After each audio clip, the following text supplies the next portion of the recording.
All right. So welcome everyone to the Natrona County Planning and Zoning Commission. Our first order of business is Pledge of Allegiance.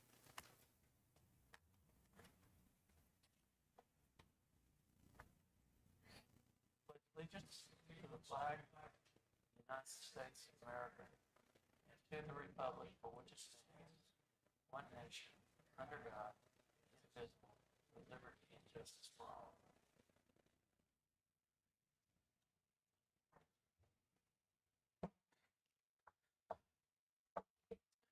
All right, so kind of the ground rules here. Wanted to make everybody aware of. My name's Hal Hutchinson. I'm the chair. To my immediate right is Commissioner Robert Grant. One guy over is our brand new Planning and Zoning Commissioner, Ken White. Welcome. To my immediate left is Commissioner Ray Schulte, and over to his left is Commissioner Chad McNutt.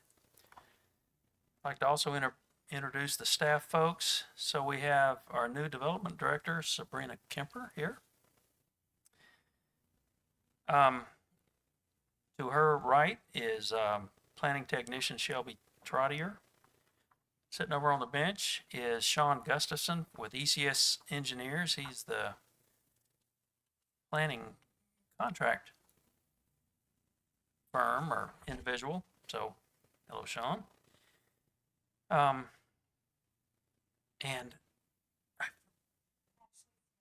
Ashley Smith. Sorry about that. I did have it on here. I forgot. Sorry. So Ashley Smith is the new Deputy County Attorney, and I understand you've been here for 2 days. So, welcome.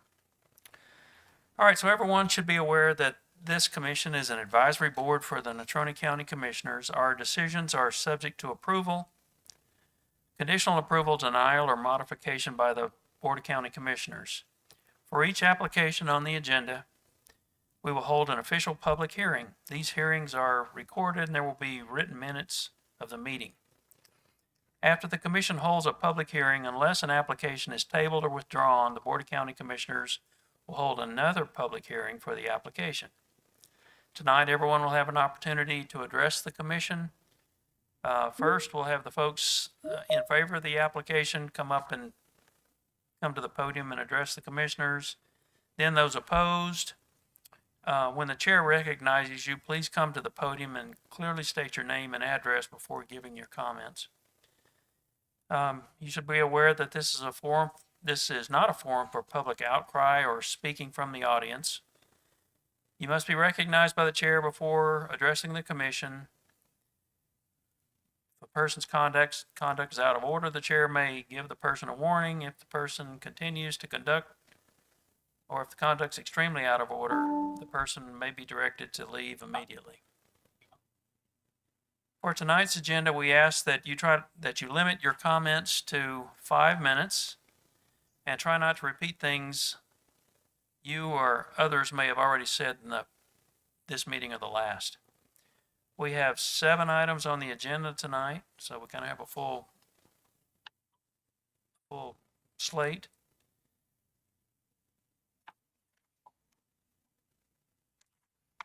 All right, so getting into the meat of our commission meeting tonight, consider the minutes. First, we'll start with November 12th, 2024. Hopefully, commissioners have had a chance to look at that, and chair would entertain a motion for approval. I'd like to make a motion to approve. Tom, where are you at? Laurel, Montana. You're in Laurel? Okay. So we have a motion to approve the minutes from November 12th. Do we have a second? Second. Motion from Robert, second from Chad. Any discussion? All in favor signify by saying aye. Aye. Any opposed? Same sign. Unmute yourself, press star. The minutes from November 12th are approved as prepared. Next is consideration of the minutes from May 13th, 2025. We had a couple of folks absent that day, but we still had minutes. Chair would entertain a motion for consideration of those I would minutes. move to approve those minutes as presented. We have a second? I'll second. We have a motion and a second. Motion by Ray, second by Robert. Any discussion? All in favor signify by saying aye. Aye. Aye. Any opposed? Hearing none, the motion is approved for approval of the minutes from May 13th, 2025. All right, so first, in our 7 consideration things for tonight is MS 24-09. And that's a request by Sand Hill Holdings LLC for approval of a major subdivision. The Sand Hill Number 1 major subdivision consists of 2 lots on a parcel of approximately 32.47 acres in the light industrial zoning district. The current proposed plan for Lot 1 is to develop the land for a convenience store fueling center. There's no current plan to develop Lot 2. The property is currently accessed from Howard Street, and that's near the intersection with I-25 up in Bar None area. So, may we have a staff report, please?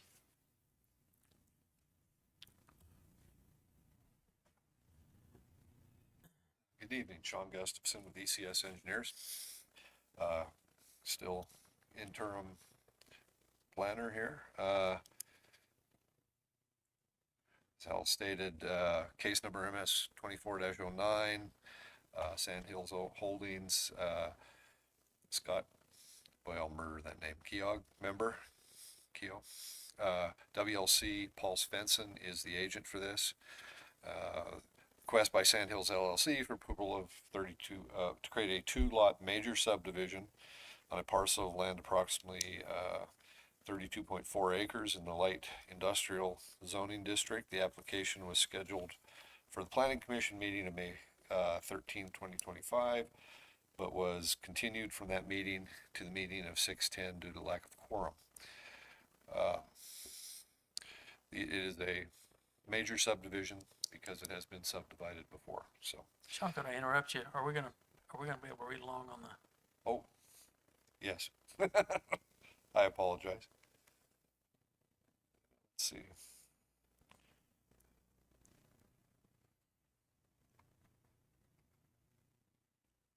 Well, maybe.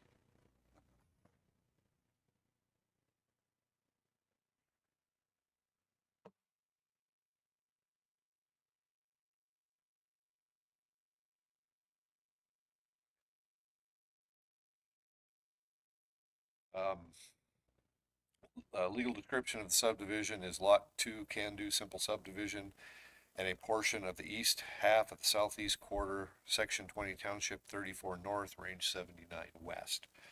The current zoning of the Can-Do Simple Subdivision is light industrial. The minimum lot size is 2 acres without public water and sewer, and 1/2 an acre with public water and sewer. Existing land use is currently vacant. The adjacent land use, north is light industrial, south is light industrial, east is light industrial, west is I-25, and then light industrial on the other side of I-25. The proposed water source would be the Bar None Wardwell Public Water System, and the wastewater source would be Bar None as well, or wastewater disposal service. Copy of the subdivision itself. General standards for major subdivisions. Oops, a little too far ahead. There we go. Right there. Hey Shelby, do you know when this is kicking off?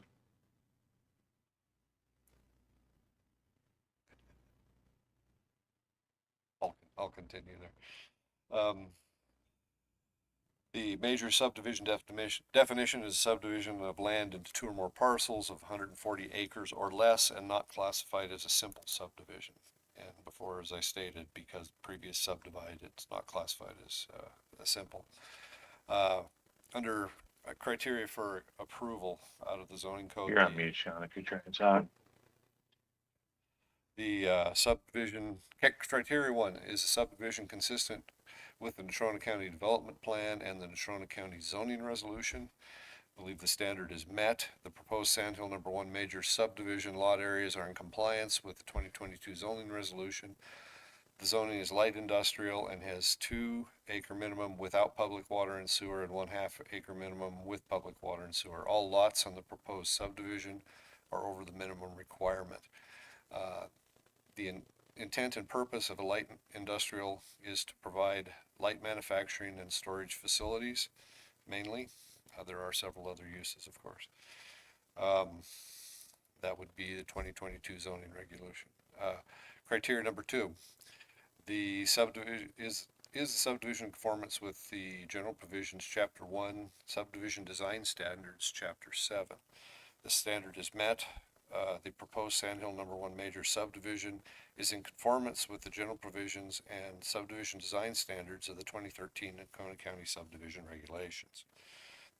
Criteria number 3, the applicant has provided evidence that a sufficient water supply system will be acquired in terms of quality, quantity, and dependability for the type of subdivision proposed, as determined in accordance with the standards set forth in the water supply systems. That is Appendix P in our code. The standard is met. The proposed Sandhill number 1 major subdivision will be serviced by Bar None Wardwell public water system. The town of Bar None, many of you may know that one as the old Wardwell system, but town of Bar None has now taken it over. Town of Bar None has provided a will serve letter, which is a basic requirement, for the property for the water and sanitary sewer service. Wyoming DEQ Northeast District Engineer Dale Lee has provided an email citing a Wyoming statute 18-5-306 requiring the review of subdivision of 6 lots or more by DEQ. He goes on to state that since the subdivision is less than 5 lots, it is within the county's purview as to if a Chapter 23 review will be required. And since Bar None is providing both water and sewer service, there should not be any environmental impact.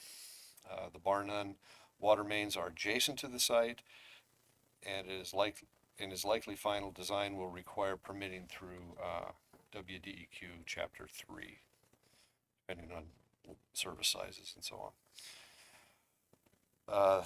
The criteria number 4. The applicant has provided evidence that a public sewage disposal system will be established, and if other methods of sewage disposal are proposed, evidence that the system complies with the state and local laws and regulations. It's Appendix O. Standard is met. I could read that again, but it's exactly the same reason that the water is met. The sewer is a little more difficult, where it'll have to go about 1,000 feet to the west to tie into the Bar None system, but that's what the intent is at this point in time. Most likely will require a lift station. The applicant has provided evidence to show all areas of the proposed subdivision which may involve soil or topographical conditions presenting hazards or required special precautions have been identified by the applicant, and the proposed uses of the area are compatible with such conditions. Standard is met. The Natrona County Conservation District had no comments on the subdivision. Criteria 6. Necessary services including fire, police protection, schools, recreation, utilities, open space, and transportation system are available to serve the proposed subdivision. Standard is met again. The proposed Sandhill number 1 major subdivision is within the Natrona County Sheriff's jurisdiction and requires no new services. Criteria number 7. The subdivision appears to be compatible with the surrounding area. not detrimental to future development of the area, not detrimental to the health, safety, or welfare of the inhabitants of the area and the county. We believe the standard is met. The proposed Sandhill Number 1 major subdivision will remain under the current zoning of light industrial, and there will be no detriment to health, safety, and welfare to the inhabitants of the county. Criteria is number 8 and 9, ISD and finances. Documentation satisfactory to the Board of County Commissioners that the improvement and service district requirements have been met.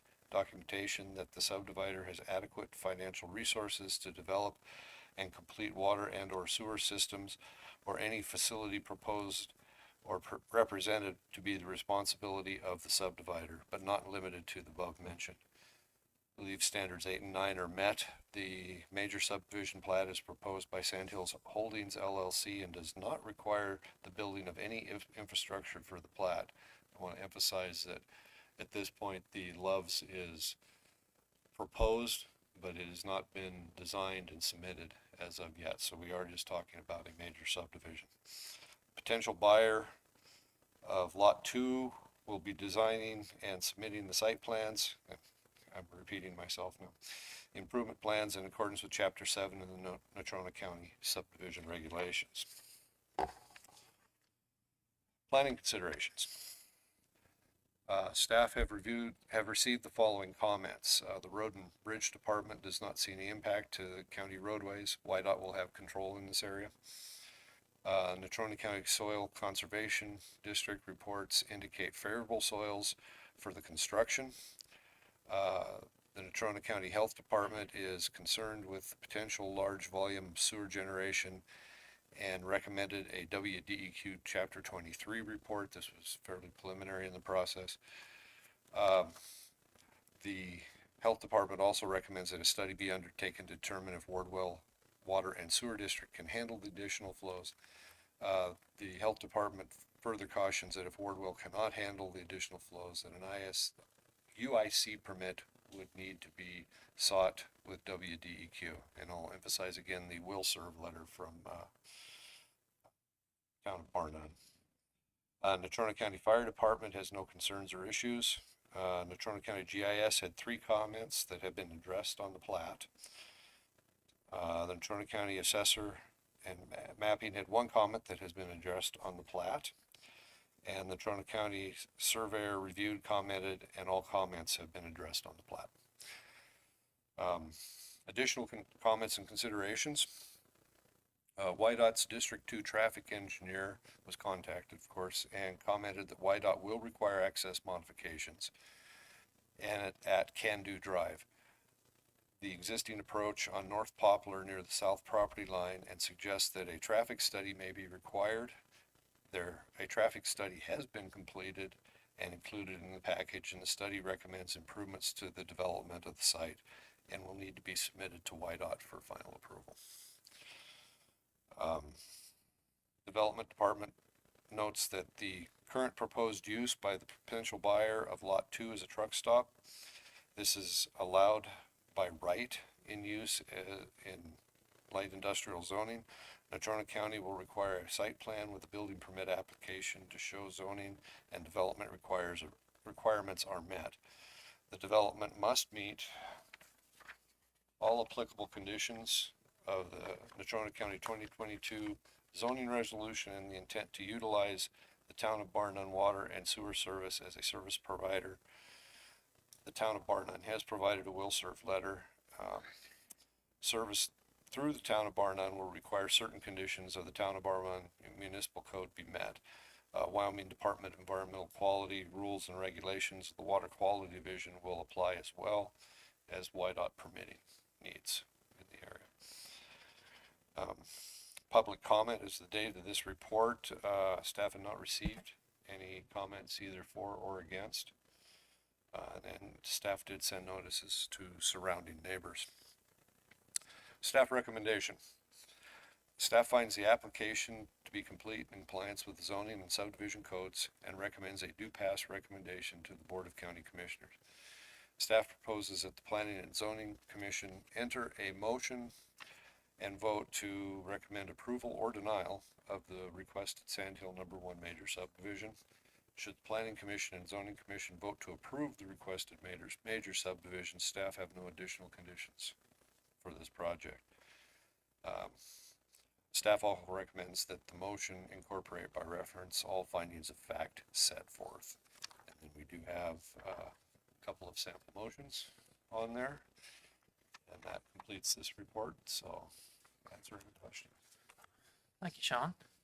Questions for staff? I think the only question I had was the traffic, and I think that's been fairly well looked at, studied. Traffic studies on that. I assume that traffic study's been forwarded to YDOT. Yes, Brooke has that traffic study, not necessarily in a formal approval state, but it's been forwarded to her, yes. Other questions? Thank you, Sean. All right, thank you. So Sabrina and Shelby, I understand we have the applicant on the phone.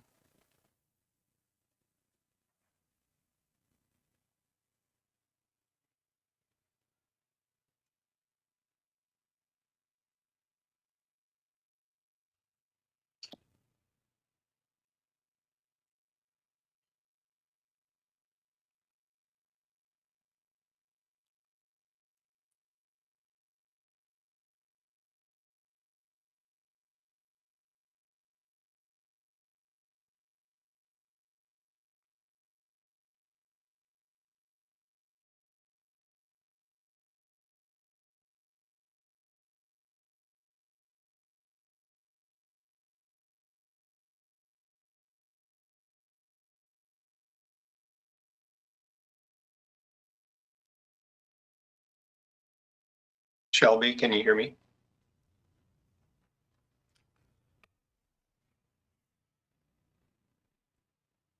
Sean, can you hear me? You can Yeah, hear I me? can hear, Okay, can hear Okay. Kevin, not Shelby though. okay. We can't hear Shelby. I don't know if anybody on that end can hear us. We can hear you if you can hear us. Okay, yes, yep.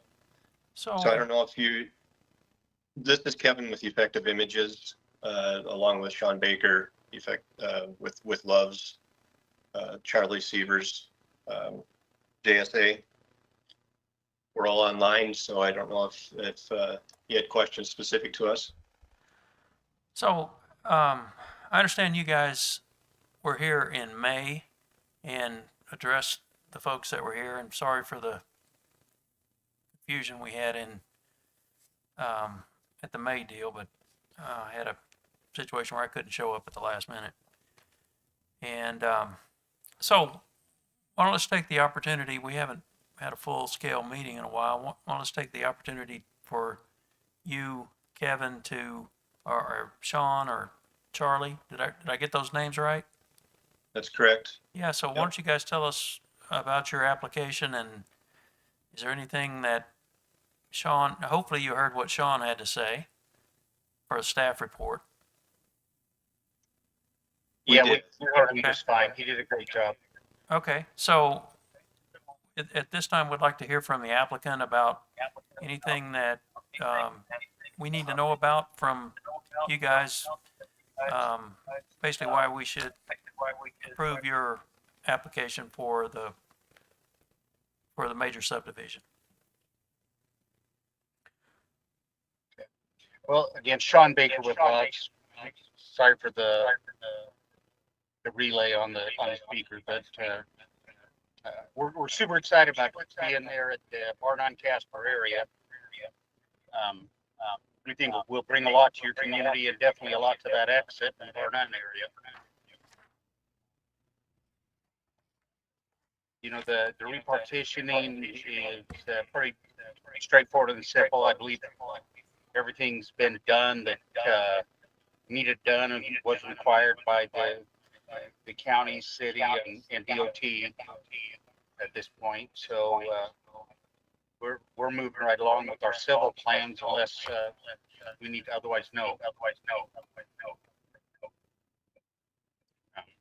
If there's anything I can answer for Love's questions, if I have the answers for them, I'll definitely, answer them at this point.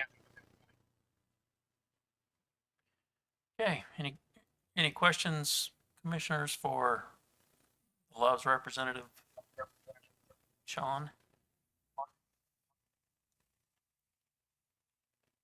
I just have a question.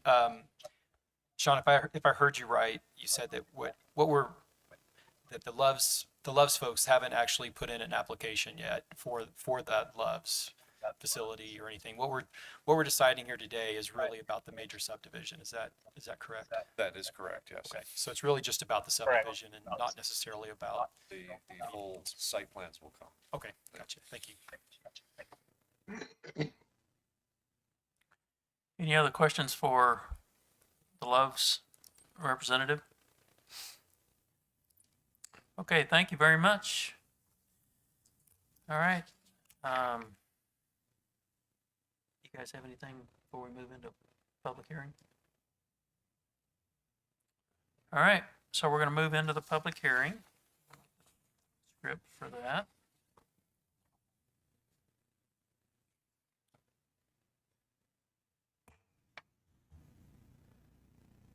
I now declare a public hearing open for consideration of MS 24-09, and that's the request by Sand Hill Holdings for approval of a major subdivision that we just got finished talking about near the intersection of Howard and Interstate 25 or North Poplar Street and North Poplar Street. So, at this time, is there anyone in the audience wishing to speak, voicing approval of the application?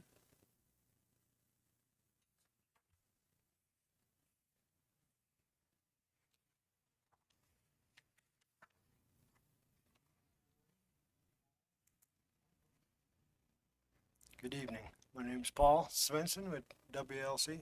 I prepared the plat for these guys for this. I'm in favor of their development, and do you have any questions on the plat? Questions for Mr. Svensson? Thank you, Paul. Okay, thank you.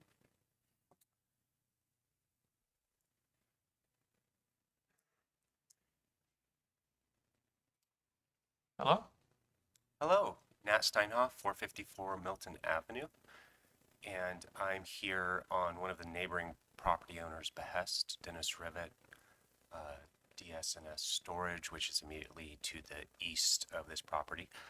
And we're supportive of the application and just wanted to take the opportunity as the site plan develops to put out there that there are two particular areas of interest to us, one of which is on the sanitary sewer. We believe there's probably going to need to be a lift station and a bore under the interstate, and we'd be interested to know the degree to which that will allow for future capacity in that same line, even if there's a requirement for an upgrade to that lift station.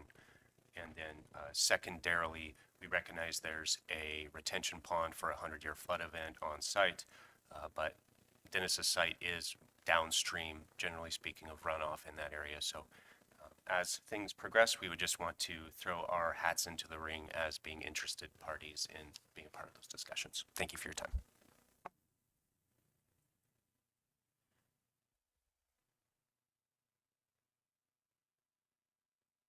Anyone else in the audience wishing to speak in favor of the application? So, I didn't catch your name.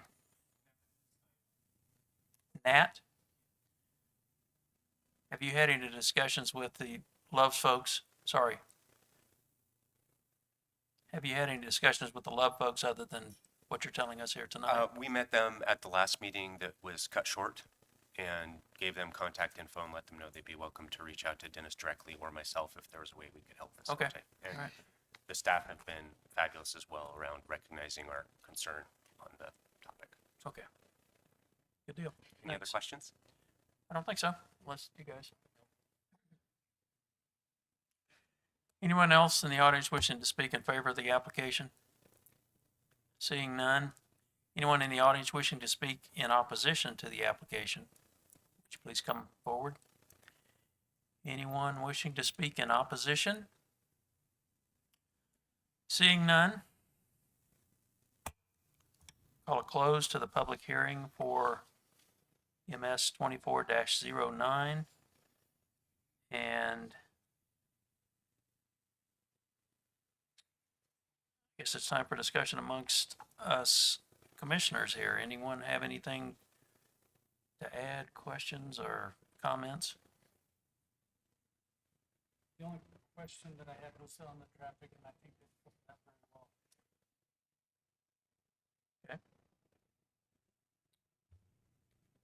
I would say the same. The traffic study was pretty thorough. It's gonna add some volume to those roads, but I think the proposal should suffice what they're planning. That's all I would have to add. Okay.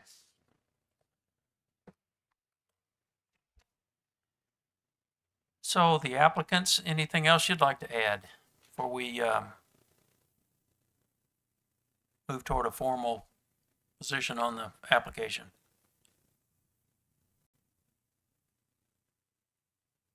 I don't believe so. Okay. So the chair would entertain a motion considering MS 24-09.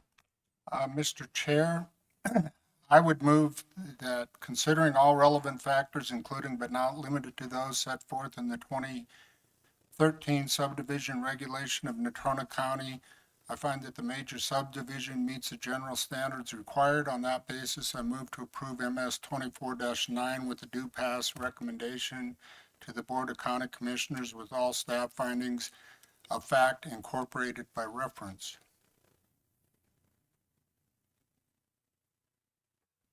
I second. We have a motion and a second. Any more discussion? Okay, I guess it's time to call the question. All those in favor of approval of MS 24-09 as presented, signify by saying aye. Aye. Aye. Any opposed, same sign. Hearing none. Looks like we have unanimous recommendation for approval to go to the county commissioners. So Loves folks, thank you for being here in May, in May, and then thank you for being here this evening, and good luck meeting with the county commissioners, and I assume that's in July. Okay. So thank you, folks. So next on the agenda is consideration of VC 25-01. Effective Images is requesting an increase to the number of allowable freestanding signs, an increase to the allowable height, and increase to the allowable sign area. Upon approval of a major subdivision, the applicants wish to develop the land for a truck stop fueling station, and the property is located at the intersection of Howard Street and Can-Do Avenue. And this is a involved with the Love's truck stop we just got finished talking about. So, Sean, may we have a staff report on this one? Good evening again, Sean Gustafson. Here we are. As you stated, this is for a variance on the size, both in number and in size for the truck stop. It's a request by Kevin Cupp, for agent for Love's Travel Stops, for approval for a variance in the Sandhills No. 1 subdivision. 1, to increase the height and area of the pole sign allowed. 2, to increase the height and area and number of freestanding signs allowed. And 3, increase the total aggregate area of signs allowed in the new Love's Travel Shop east of I-25 in the Wardwell interchange. Uh, Again, legal description is Lot 1, Sand Hill Number 1 subdivision, Natrona County, Wyoming. Will be. So, locations east of I-25 at the Wardwell interchange. It's actually in the south and east corridor of that intersection. Minimum lot size, again, 2 acres with public water, half an acre without. Existing land use, the property is currently vacant, and adjacent there is, on all sides, is light industrial, with I-25 being to the west. Water source bar none, wastewater source bar none. Variance considerations. Okay. The purpose of a variance is to allow specific deviation from the regulations that is not contrary to the desired future character for the site. When due to special circumstances of the land, strict application of these regulations would result in undue and unique hardship. Approval criteria. In granting any variance, the BOCC may attach such reasonable conditions and safeguards as it may deem necessary to implement, propose in the act and zoning ordinance. The applicant shall have the burden of demonstrating that the proposal satisfies the applicable review criteria. Variances shall be approved upon finding: 1, there are exceptional or unique circumstances and conditions applicable to the property involved, and the literal application of this resolution to the applicant's property will result in a hardship that is greater than the protection offered to the community.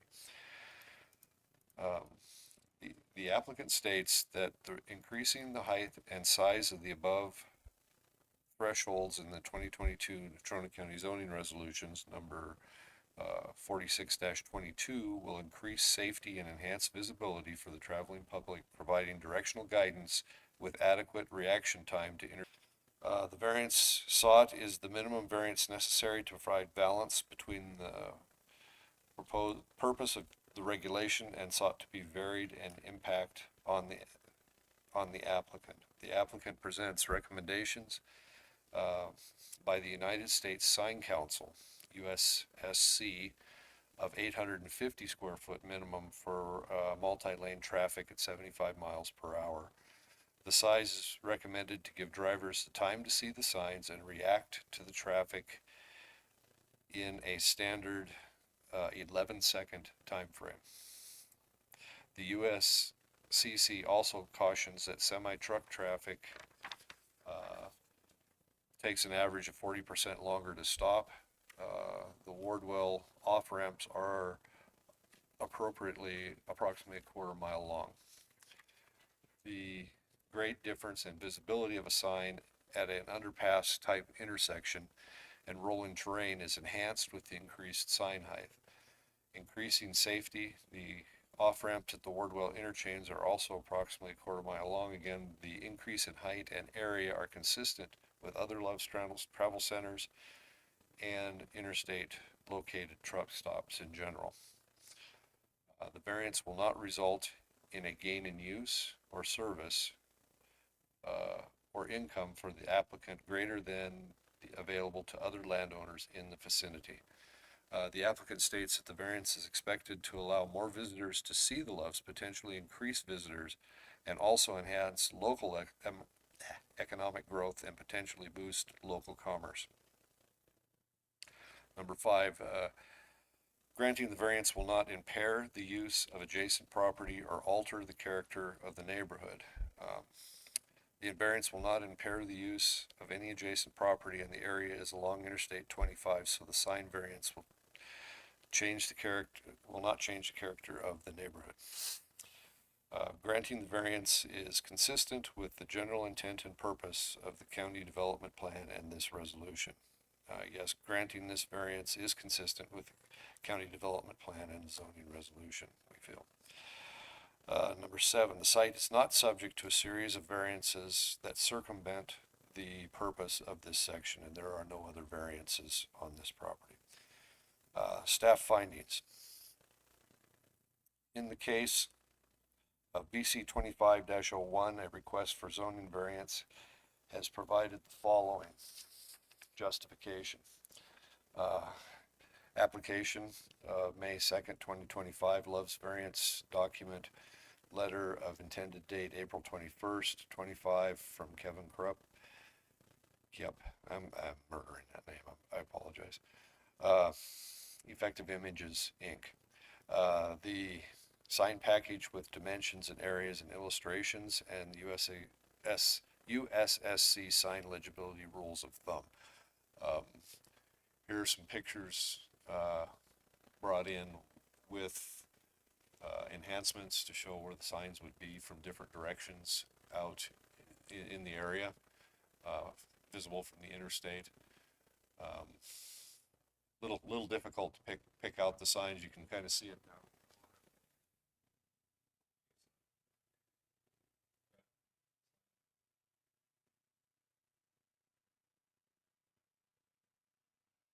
And there we are again. You can also see some more signs.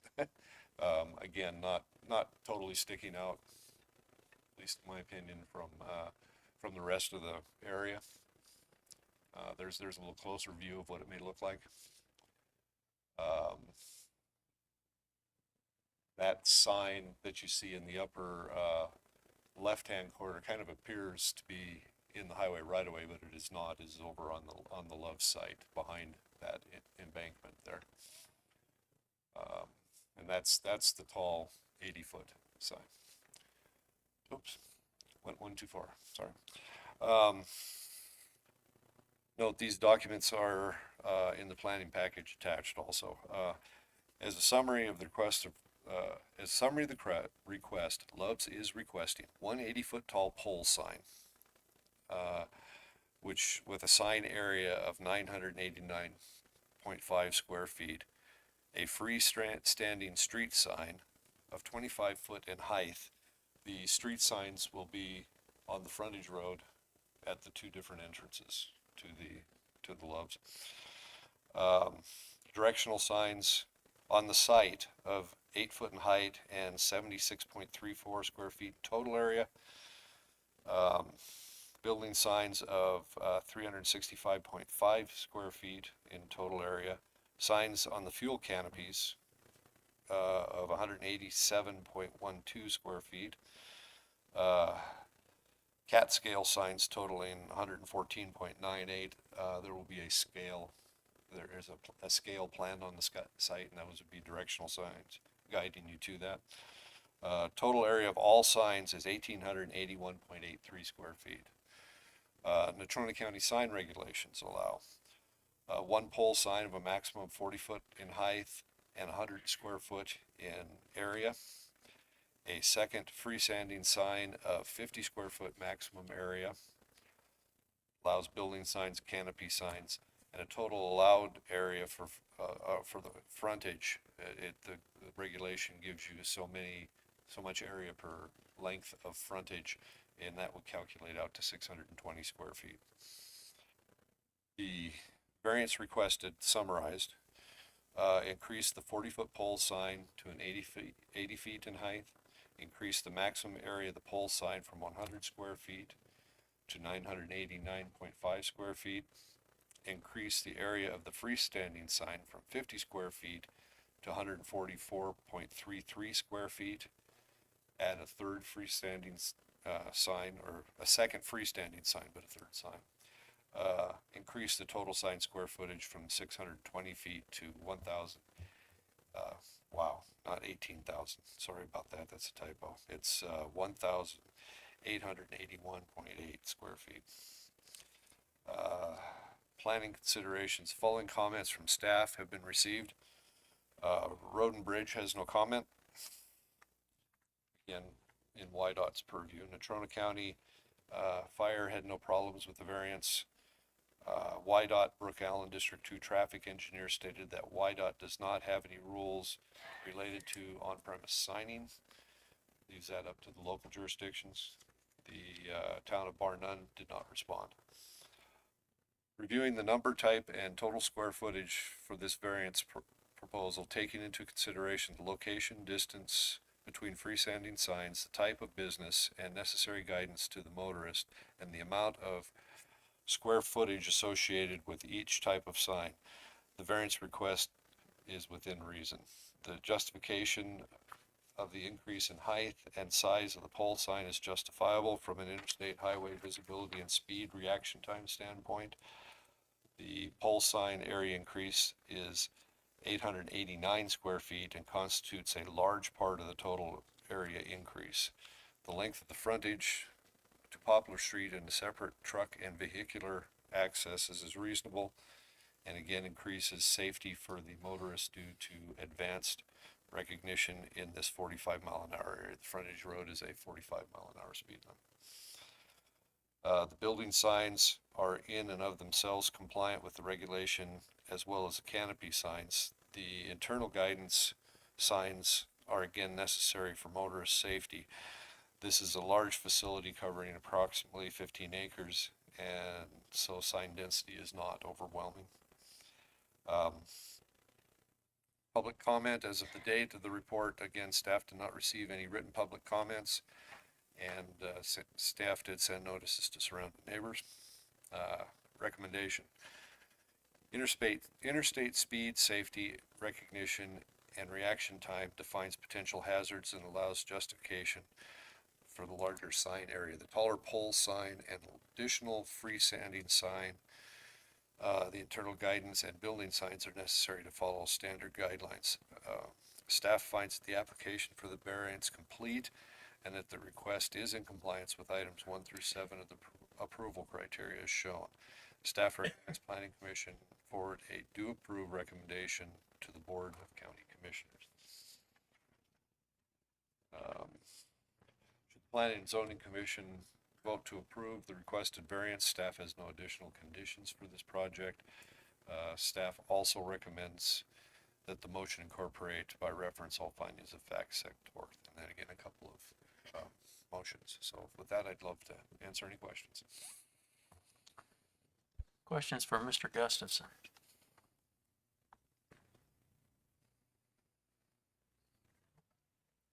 Yeah, Sean, the only question I have, so right now the limit on height is 40 feet. This request is for 80. That's correct, yes. That just seems like quite a bit more. It is. It's quite, double the height. But what that does is it increases that visibility and increases the amount of time the motorist has to react to getting off on that on. Sean, do you know, I guess I'm trying to put it in perspective, but what would we typically see going down I-25? I mean, in and out of Cheyenne, they've got these same signs all the way to hit the Colorado border, but are those 80 feet, do you think? I don't know. Many of those are, yes. I'm trying to think, I believe even the Flying J sign in Casper is approximately 80 feet tall too. It's the main reason for the height is to get it up above that, Right. not that great intersection, so. So you're saying 80 feet would not be uncommon in Casper on I-25? Right, along an interstate route. Now, you're on Old Yellowstone Street or something like that, then yes, it Okay. would be very uncommon. That was the only question I had. You guys have anything? My concern is when.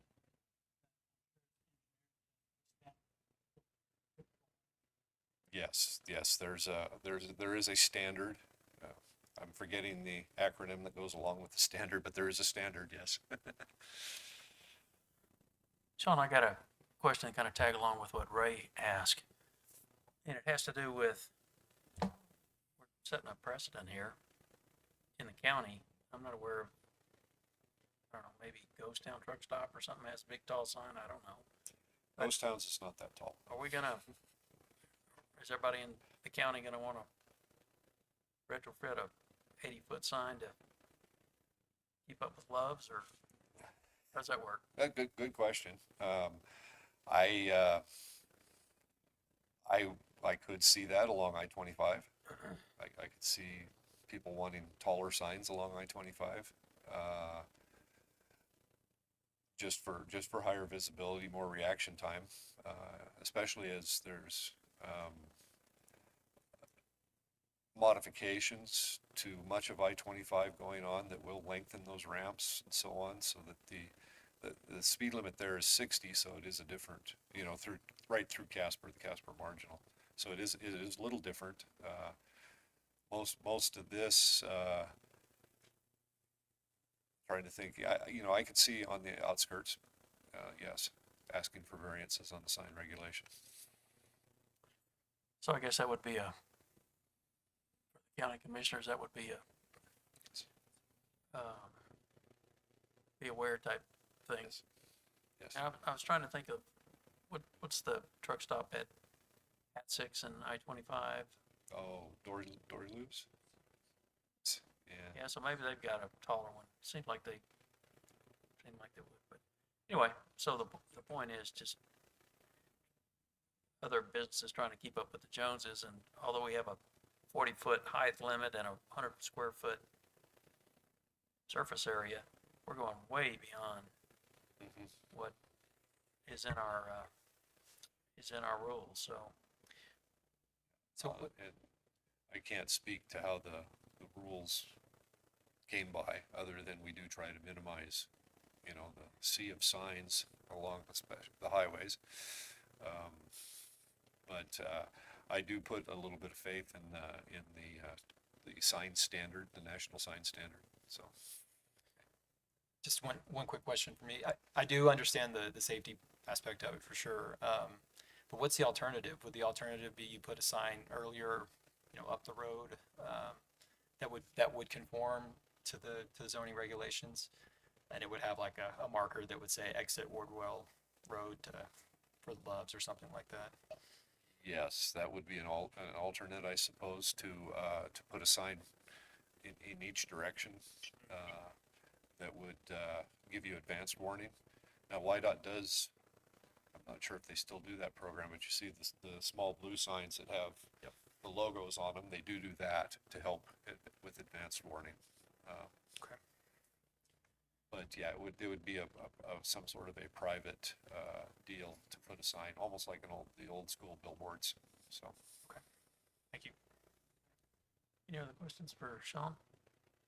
Thank you. All right, so folks from Love's on the phone. I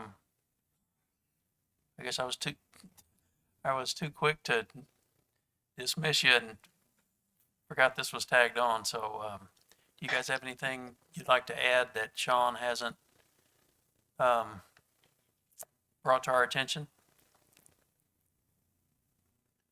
Well, I just want to take 1 second before I have Kevin from Effective Images that does our sign program chat with you.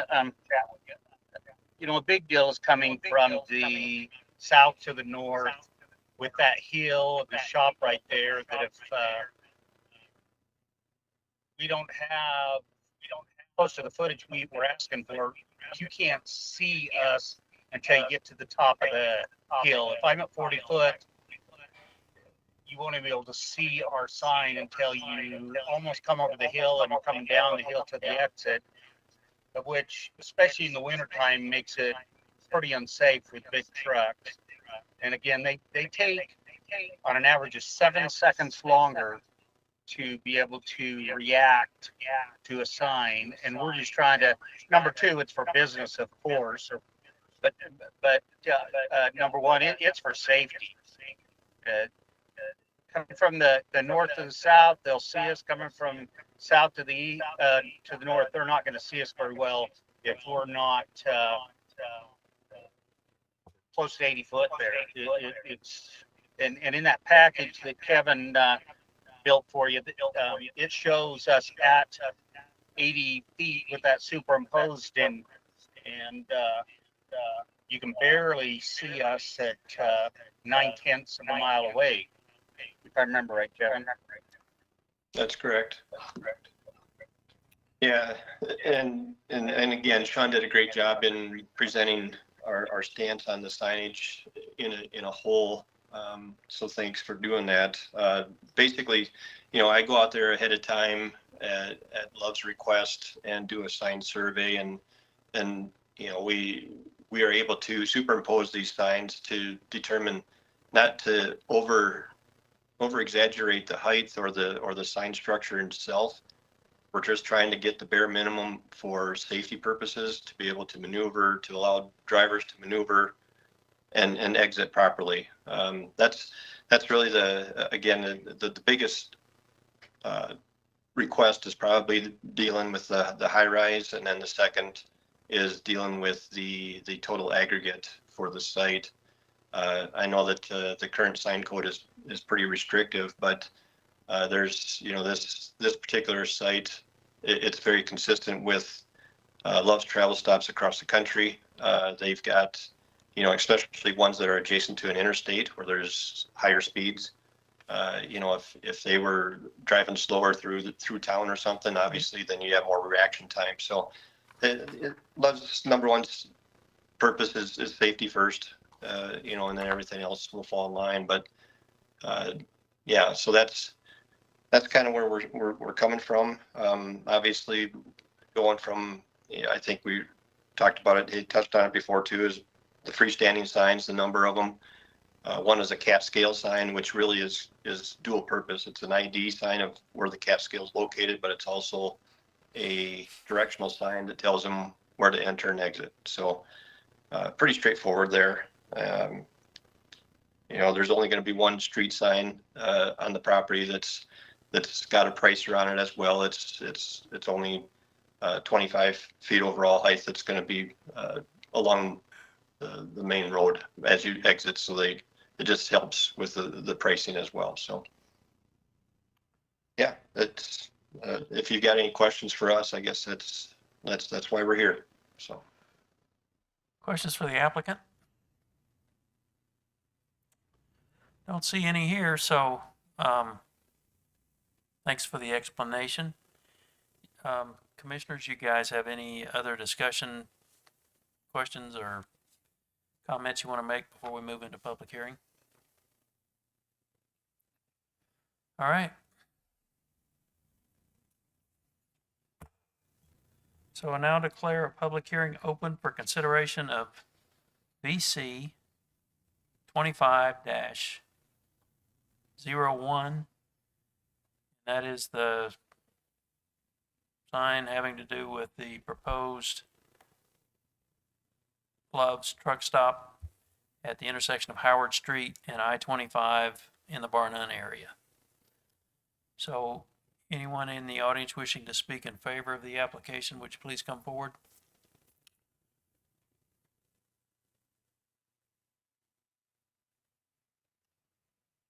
Mr. Shop, how you doing? Good, Hal. How are you doing? Great. So I'm Charlie Shop here. My wife and I own Remax the group, and I'm fortunate enough that my wife and I spend some time going up and down the highway in a diesel-powered motorhome and understand weight and stopping and signage. And I'm in favor of supporting this because of the experience of going down the highway and going in and out of Love's truck stops. It makes a big difference on signage. I point out also is brought up in regards to setting a precedence. I would say this, Hal, that like Ghost Town truck stop, I think is in a 55 mile an hour area, and we're talking about 80 miles an hour in this area, so I'm in support of it. Thank you. Questions? Thank you. Anyone else in the audience wishing to speak in favor of the application? Seeing none, anyone in the audience wishing to speak in opposition to the application, would you come forward, please? Anyone in the audience wishing to speak in opposition? So seeing none, call a close to the public hearing on the application for the variance. Chairman, or Commissioners, any discussion? Chair would entertain a motion for consideration of the application.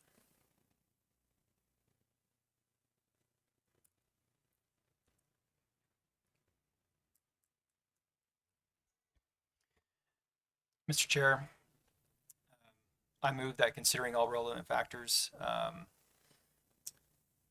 find that considering all relevant factors, I find that the variance request meets the general standards required. On that basis, I move to approve VC 25-01 with a due pass recommendation to the Board of County Commissioners with all staff findings of fact incorporated by reference. Do I have a second? I'll second. So we have a motion and a second.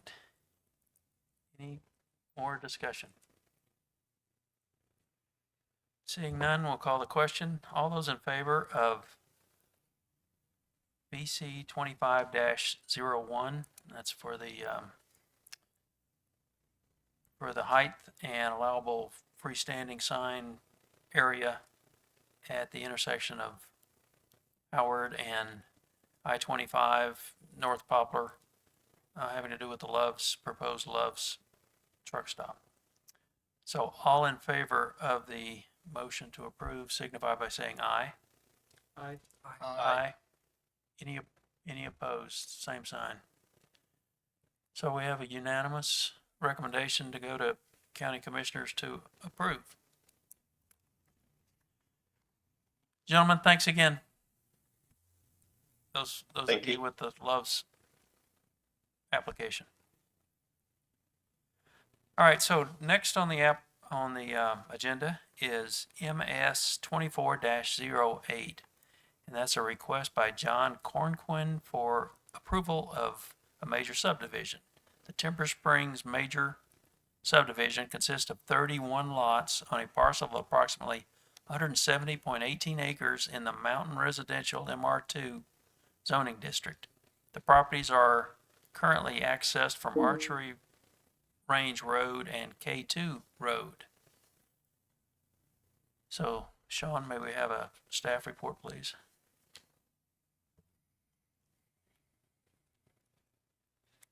Hey, Yvette, good evening again. Sean Gustafson, ECS Engineers. Shelby, did you get her? We're bringing in Aaron Money, the surveyor, online here. Shelby's dialing him now.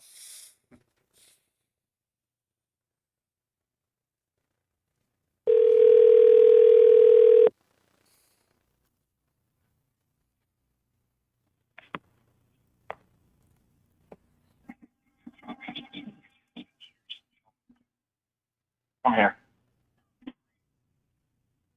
Are you there, Aaron? Yeah, I'm here. Okay, I'm gonna go ahead with the staff.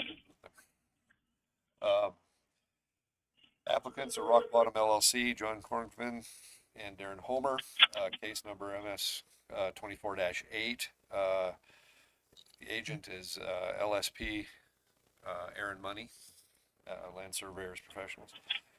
Summary, a request by Rock Bottom for approval to create a 31 lot major subdivision on a parcel of land approximately 170.18 acres in the Mountain Residential MR2 zoning district on Casper Mountain. The request includes a request for variance on a roadway grade, which is actually part of this application for the roadways. The application was scheduled for the Planning and Zoning Commission meeting of 5/13/25, but was continued to this meeting of 6/10/25, again for meeting of quorum. Legal description. This subdivision consists of all of the east half of the southeast quarter of section 19, all of the west half of the southwest quarter, a portion of the northeast quarter, southwest quarter of lot 7, and lot 7, and the Thetford number 2 load claim section 20, township 32, range 79 west. property is located on the south side of Archery Range Road, approximately 1 mile south of the intersection of Archery Range Road and Micro Road. K2 Road also borders it on the, that would be the north and eastern portion of the subdivision. Zoning is mountain residential, MR2. Minimum lot size in MR2 is 5 acres. Existing land use of the property is vacant. Adjacent land use, to the north is mountain residential MR2, to the southeast and west is also MR2. Water source is proposed on this site as water wells or cisterns. And wastewater on the site is proposed as septic systems, individual septic systems. General standards for major subdivisions. Major subdivision definition, division of land into 2 or more parcels of 140 acres or less and not classified as a simple subdivision. This does meet the definition. Chapter 4, criteria for approval. Subdivision is consistent with the Natrona County Development Plan and the Natrona County Zoning Resolution. The proposed Timber Spring subdivision lot areas are in compliance with the 2022 zoning resolution, and the zoning is mountain residential MR2 and has 5 acre minimum lot size. All lots in the proposed subdivision are over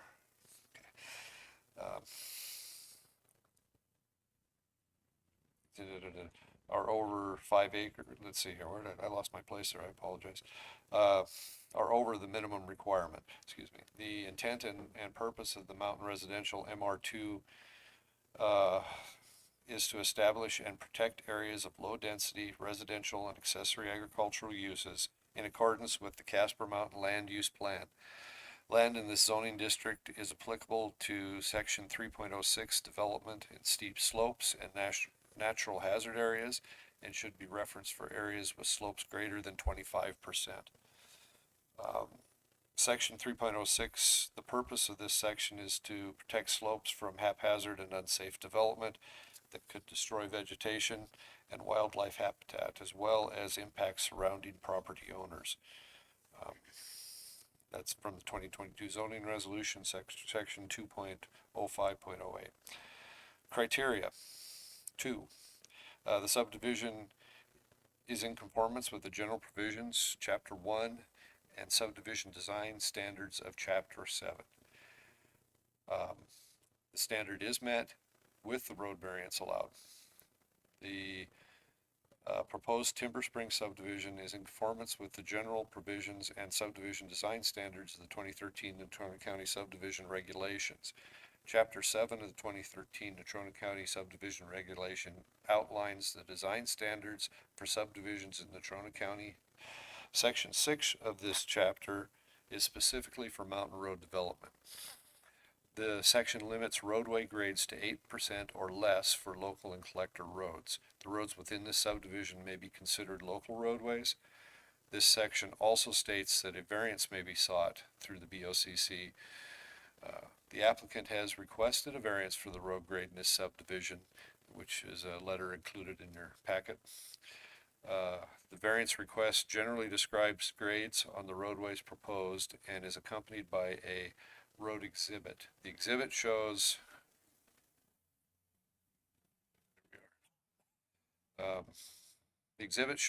design grades in more detail, proposed roadway sections, drainage culvert locations, proposed drop pools, and proposed turnouts. In summary, there are several sections in the 12 to 15% range, with a small piece at 16%. All other items meet Natrona County's mountain road standards. Further information, the U.S. Forest Service and Bureau of Land Management roadway construction guides consider mountainous terrain, fire access, and emergency accesses. And for roads of this nature, they recommend that these local access roadways be built to a 15% or less grade. Considering surrounding subdivisions, other subdivisions on Casper Mountain, and the Forest Service standards, staff finds the variance request within the character of the area and intent of the codes. Planning further suggests that the short section of 16% roadway be brought to a 15% or less, which is not an easy thing, but we're hoping. What is that? Excuse me, sorry. What is that distance? It's down here in the corner.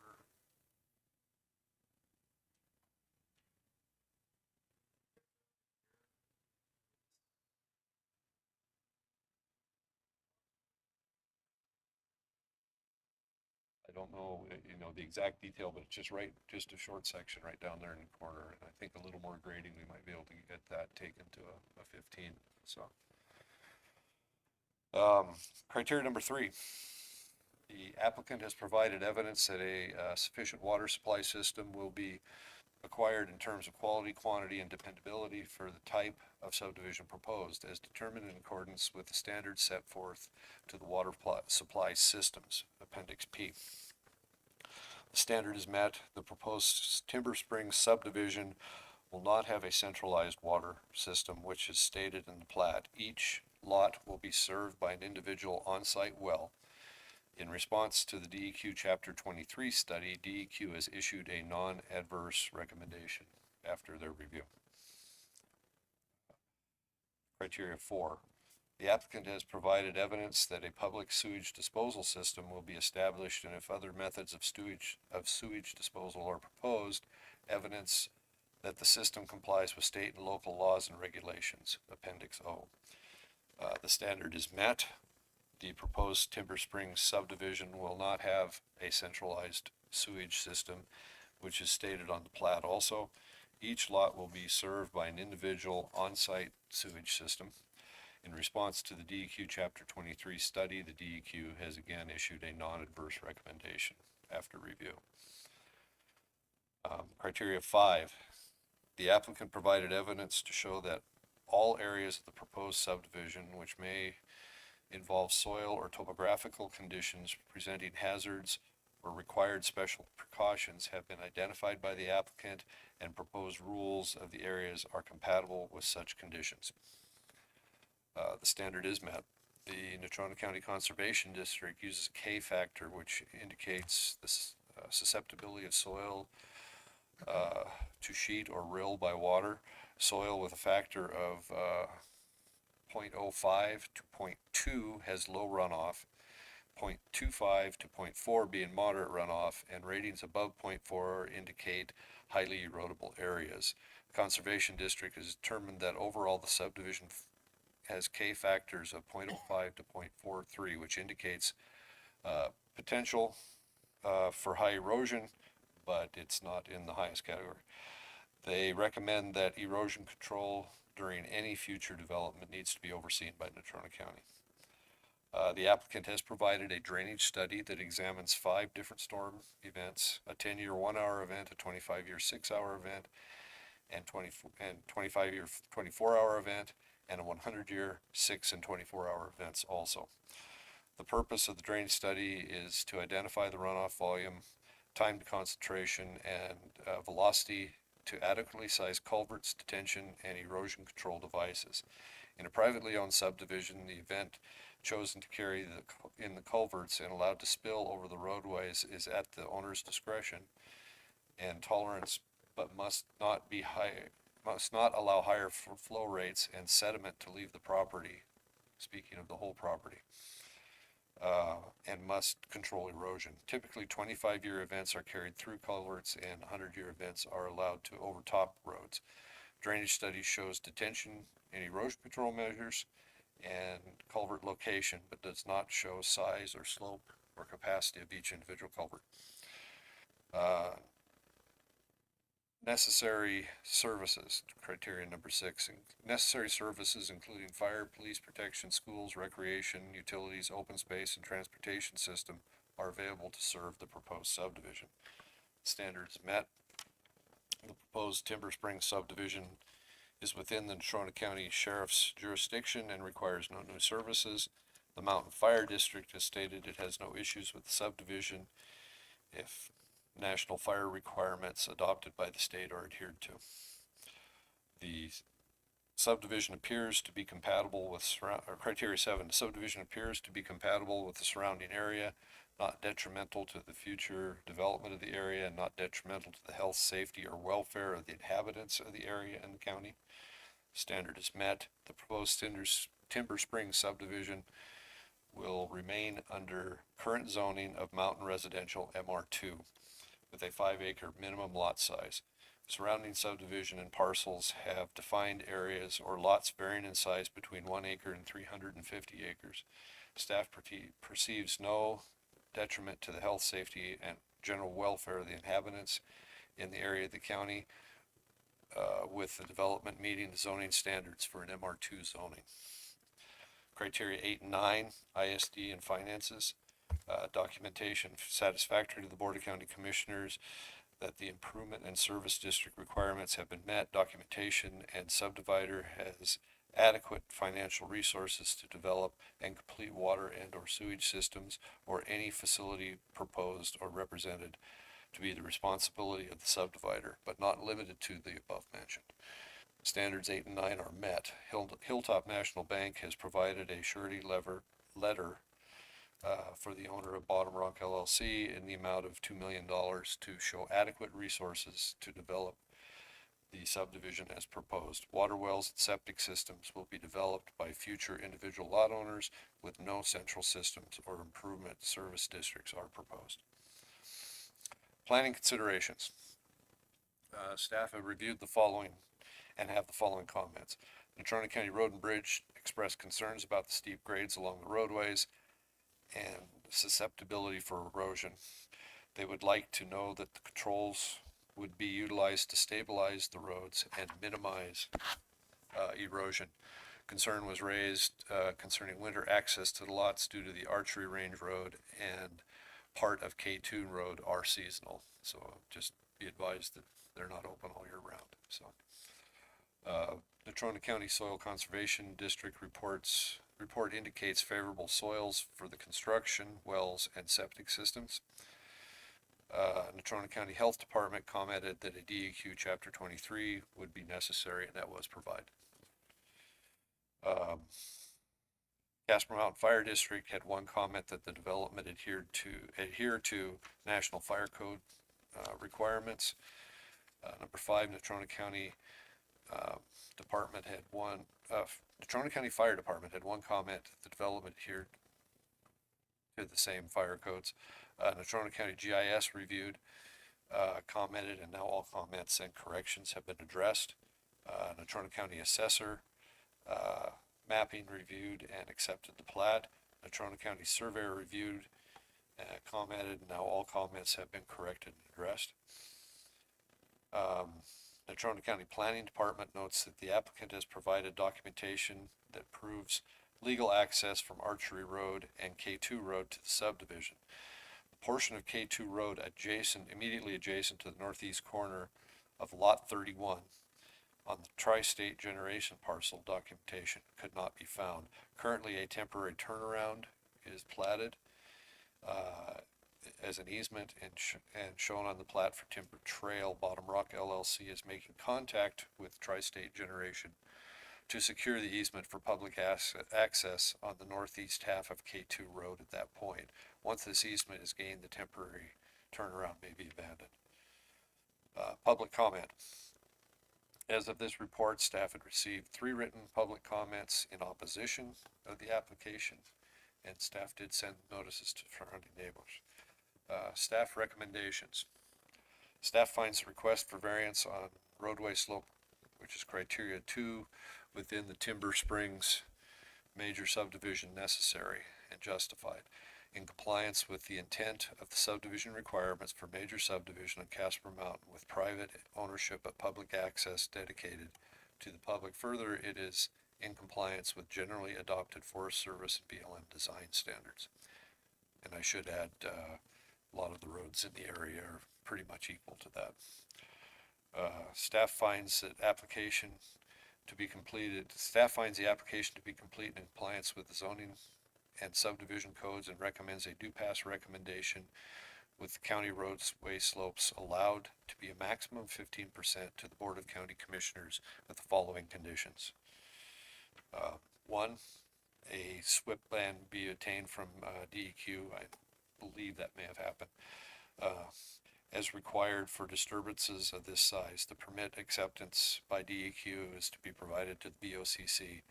Update, then I've updated that. WDEQ permit number WRYR 106683 has been gained as of 5/13/25 and is valid through 8/1 of 25. So basically the construction season there.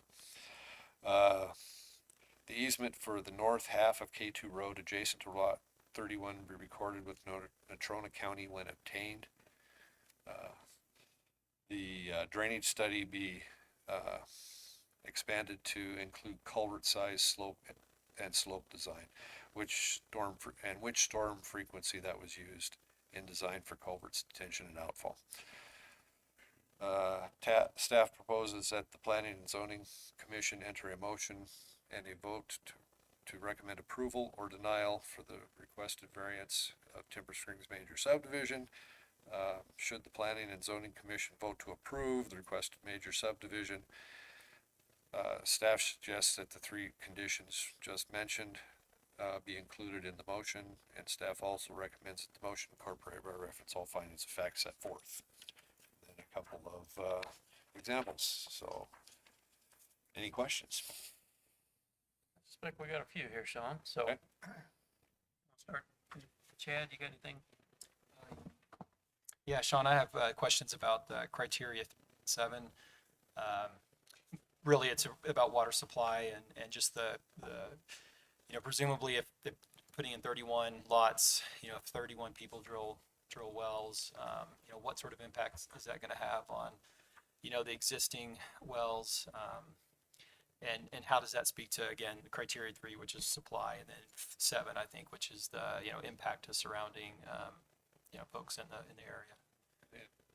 Within the Chapter 23 report that was sent to DEQ, they didn't find any real adverse impact. In the real world, it could lessen and could cause more drawdown, but they did not find any impact for that number of wells in the area. And mainly that's because each lot's 5 acres, and there's ample room to get wells away from each other. So. Can I expand on that a little bit? Yes. What is the anticipation of the rate at which 31 homes could go up? I mean, they're just not all up here at one time. It's coming in over a period of, say, years. Does that help us know more about the impact on the water supply as that? Yes, that would be my anticipation, but I'm sure Mr. Cornquin could answer that a little bit better as what the anticipation of that is. I do personally have a cabin up on Casper Mountain in the Hat 6 number 1 subdivision, and out of this was done in the 70s, and out of I think there's 25 lots in that subdivision, there's probably 7 cabins in my area. So they sell, but people don't necessarily build on them right away. My experience. Sorry. So I have a question to piggyback on that one. Has there been any discussion of a phasing plan, or is this all going to be one time? All at one time, from my understanding. Okay, so all the culverts going to be the required size, all the erosion control is going to be installed Yes. at the same time? That is my understanding. Yes. Okay. And as I stated in there's a condition, I'd like to see the sizing and the slopes on the culvert, flow rates, and so on, to make sure that everything works together.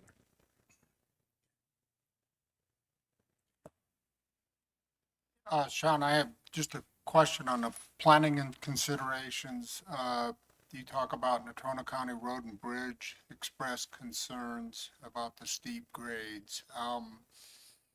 How is that resolved? From what I saw, for how I read Mr. Hegler's comment there was was concerned with the side slopes off of the roadway, and that is resolved by controlling the drainage. So it is gathered through this ditch system, and drop pool is what he calls it, and taken through culverts, and the erosion is controlled in that way. So Just to follow up, so then the design does address the concerns that the road and bridge had? I believe it does, yes, Thank you. with a slight modification, with a slight addition, let's put it that way. I think that slight addition's pretty important. Get that. The information's all there, I just would like to see the finished out, so. Easement on lot 31, can you point that out? And Yeah. what is the impact if that doesn't go through? That's what I thought, that this thing that's lost.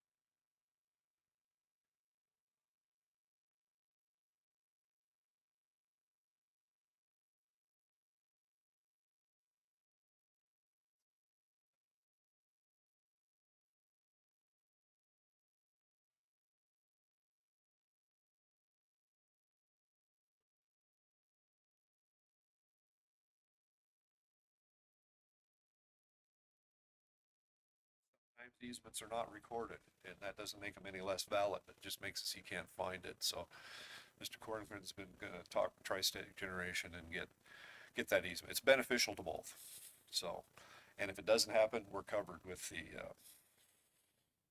turnaround. That one just doesn't show it, so. So Sean, we had an adjacent, it's an old subdivision. It's right in this neighborhood. Mhm. And it was, I don't know, year and a half ago. And we were talking about roads and similar to this, I think. But those steep grades, people have just decided to make their own road around the steep grade and go up a more gradual route across whoever's property. It's obviously going to be a bad deal.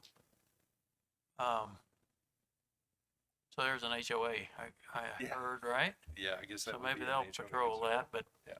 that caused all kind of problems over there in that adjacent subdivision where people literally couldn't get to their property without cutting across somebody else's property that was now like Yeah, the road.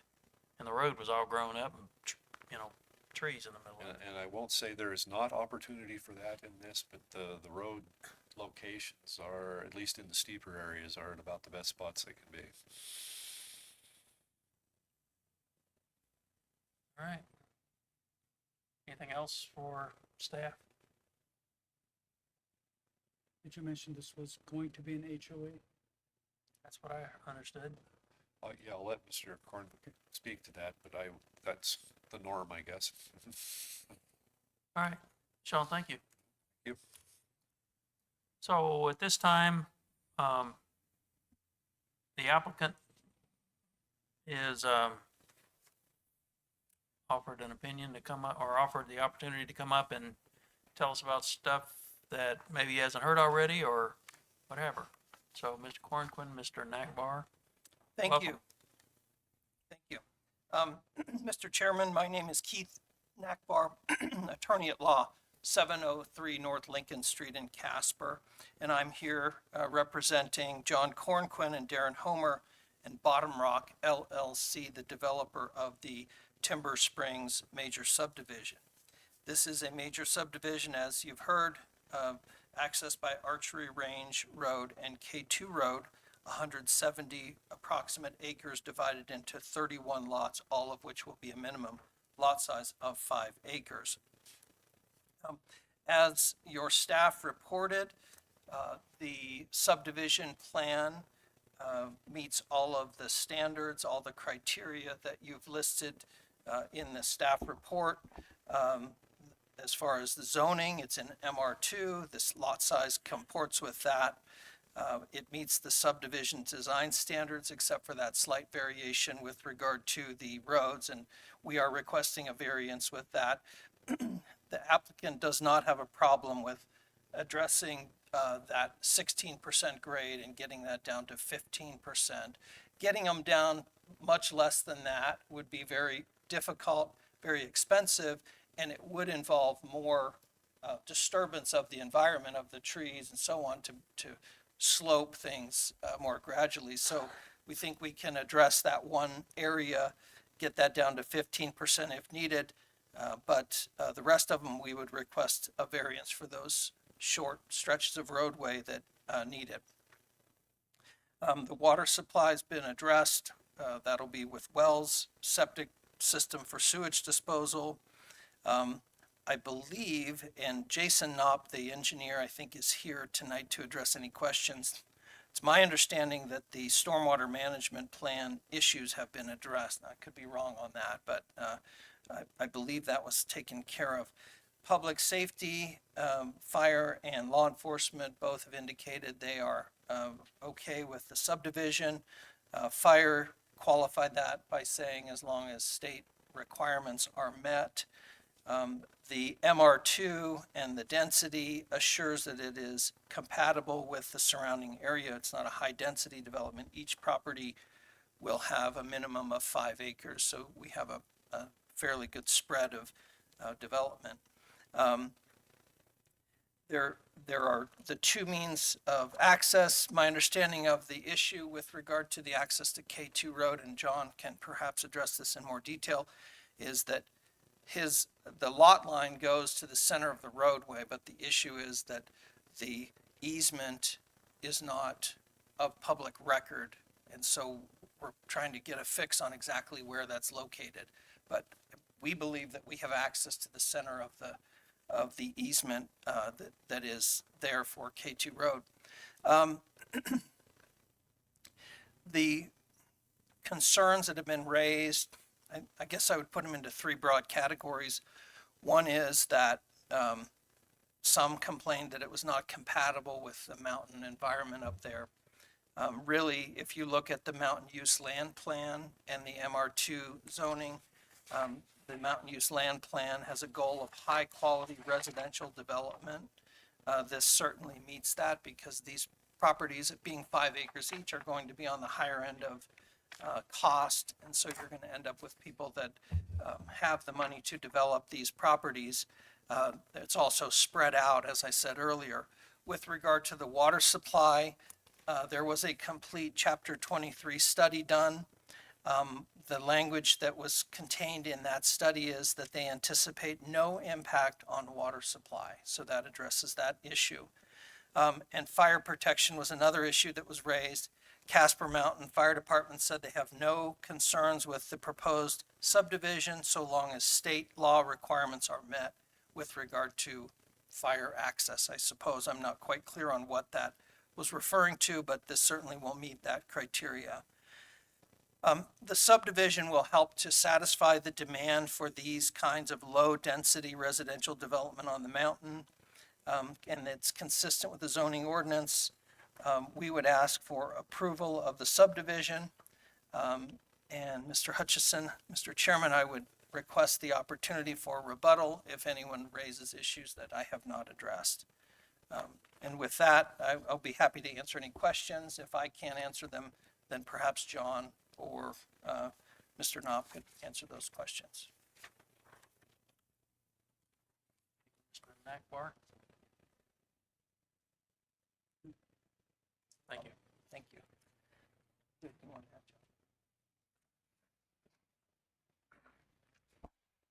Mr. Chairman, my name is John Cornquin. I'm one of the members of Bottom Rock LLC, and I'm here to answer any questions you may have, things that were brought up. I can go into a little more detail. We have Mr. Knopp here as well for the engineering part of things, that he did all the work on the wastewater plans and all of that, so he can address those things.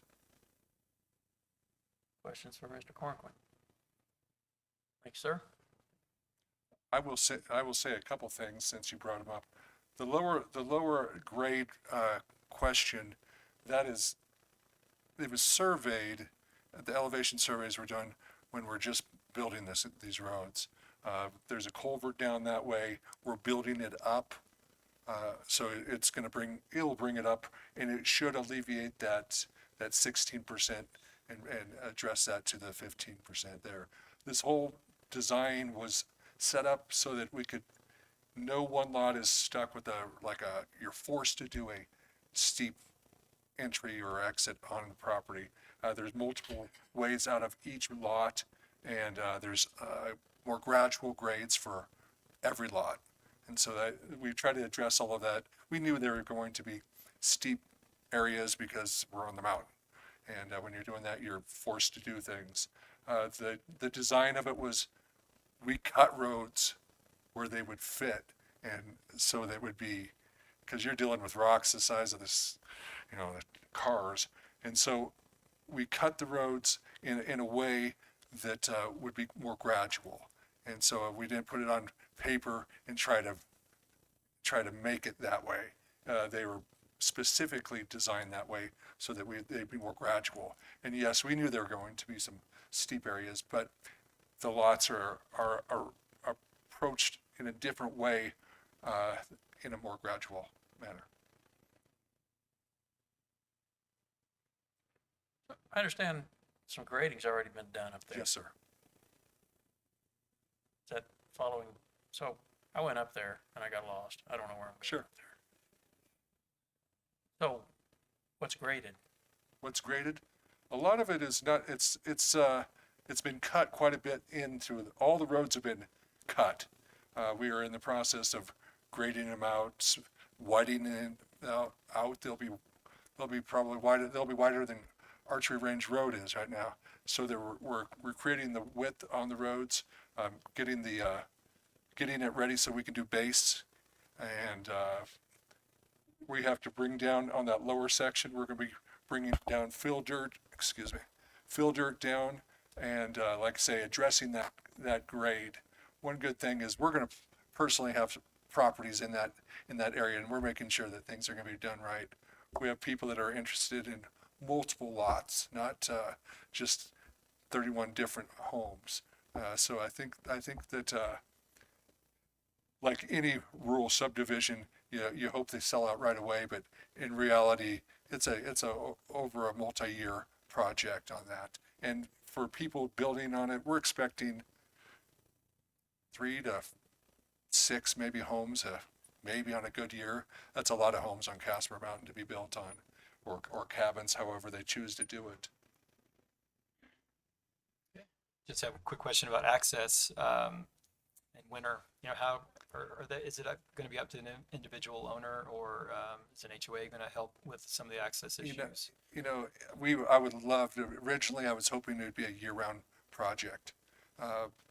The easement that we have on Archery Range Road actually allows us, the owners, to grade the road if we need to access our property. It was in the easement with the county when they crossed our property. I don't see that happening because there's a big swale in there, and it's most likely never going to happen. But K2 Road could be opened up if we wanted to.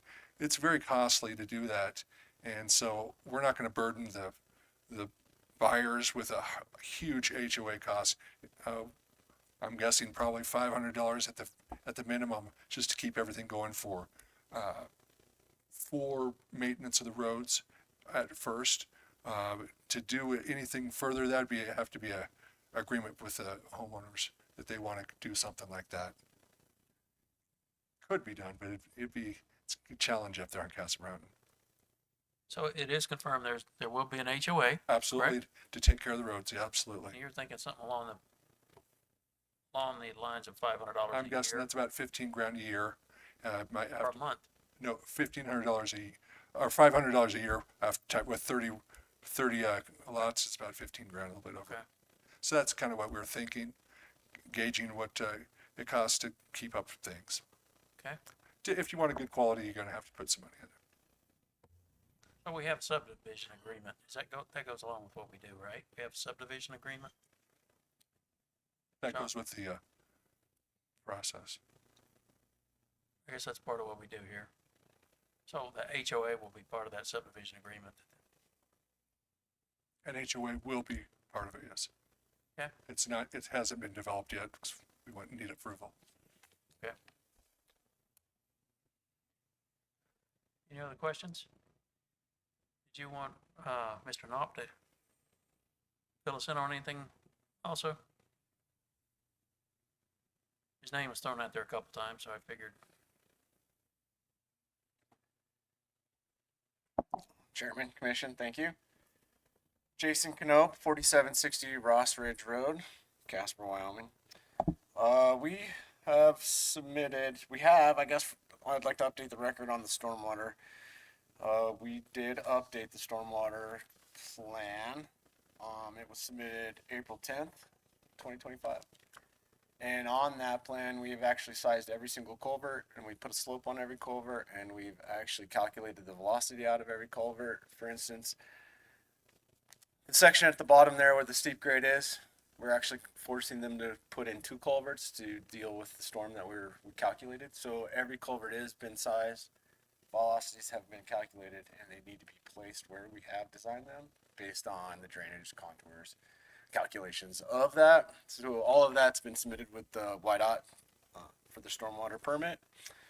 The stormwater permit is purchased for an entire year, even though the date is August. I can't remember what date.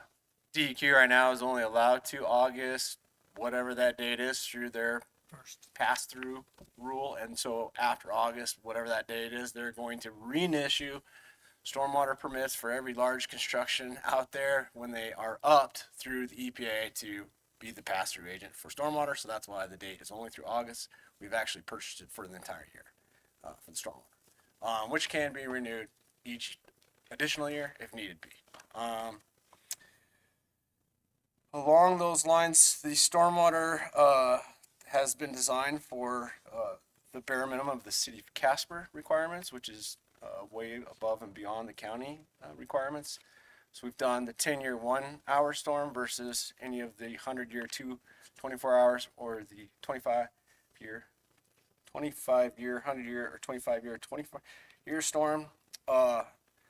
We wanted to do this because we knew that stormwater was going to be a contentious issue with everybody, not just the county and the residents, but we wanted to make sure it was sized. So a 10-year, 1-hour storm is almost the same volume, if you look at it on the chart, as a 100-year, 1-hour storm. You're closer to that volume than you are for the 25-year or 24-hour or 100-hour storm. So all that is in your updated stormwater permit, and I have a hard copy here, and we can resubmit electronic copies if you guys would like a copy of those permits. Each drainage basin has been called out for each culvert, and drop pools have been designed for steep sections. Head walls have been called out with check dams, 12-inch rock or greater. As we've been up there looking at this with actually Jim Eisenhower out of Sheridan, who's our DEQ stormwater liaison or boss, he's the boss actually for this region. There's a significant amount of rock in this roadway. Vegetation is going to be extremely hard on the slopes because we're looking at 5-inch or greater rock because this is a shale material that we've cut into. So we're not running into large boulders, we're running into a lot of shale. So it's actually going to compact this road very, very nicely and then allow for that crush base to stay on top versus migrating into the subsurface. So that's what the roadways, the 16% probably won't be an issue. Those grades were calculated and designed as we walked it before anything was cut. Like you said, this was designed to flow with the contours, to flow with the terrain of the mountain, and to kind of hide some of these roads. So some of them you won't actually be able to see from certain lots, certain areas, but it does give you a lower grade road to get to every lot. You do not have to pass over the 16% or the 15% to get to each lot. So there's multiple ways to come out of the subdivision. In case of some issue with some sort of stormwater erosion issues in the future, their subdivision can be evacuated with lower grade roads. As far as the water quantity and quality, the quality is not really the best. Quantity is rough. If you've read through the chapter 23, there is no adverse on this. We're most likely working with the top aquifer. Most people are probably not going to drill down into the actual capped aquifer for the mountain. I don't know if you guys are aware of a gravel pit that was proposed to be on Casper Mountain here. Our firm has actually done an extensive groundwater study all over Casper Mountains. We've actually studied 433 wells across the Casper Mountain and the aquifers, so that is available and it's been submitted to the State Land and Investment Board as part of their review for that gravel pit. So that is on file for you guys to review as well. If you have any questions on how the water works for this mountain, it's not simple, but because of the way it's set up, a 5-acre lot, you will not be actually interfering with anybody's other wells. This subdivision is also proposed on the top of the mountain, not really more towards the bottom of the mountain, so your water is going to flow from top to bottom as it goes from top to the Bates Creek for this backside.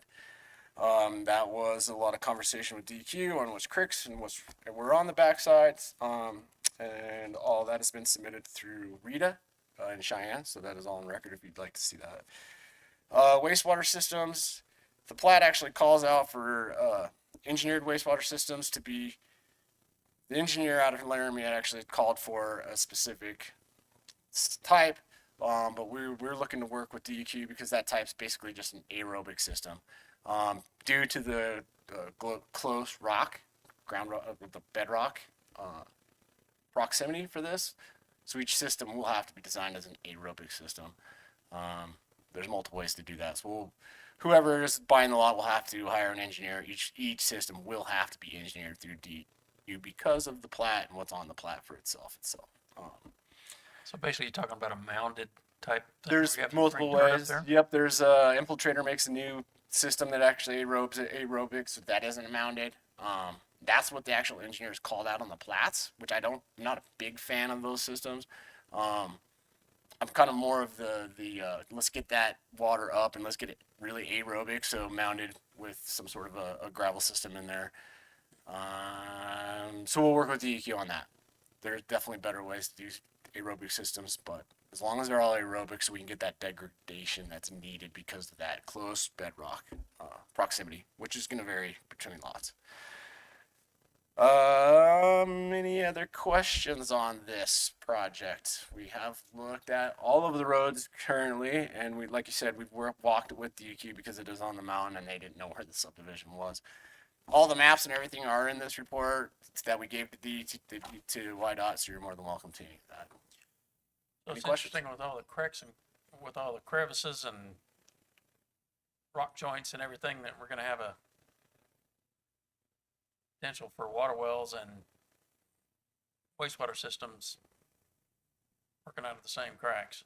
So your water wells, well, I mean, if you ever drilled the mountain, I don't know if you've walked with this with Pete Condis, and it's tough to drill, right? I mean, it is really tough to drill. I mean, that's why we're going with the aerobic systems, because that actually gives you the treatment level within the first 3-4 feet before we start actually going into the ground. And if we mound that up, it'll actually give us that sand filter to be able to throw under that.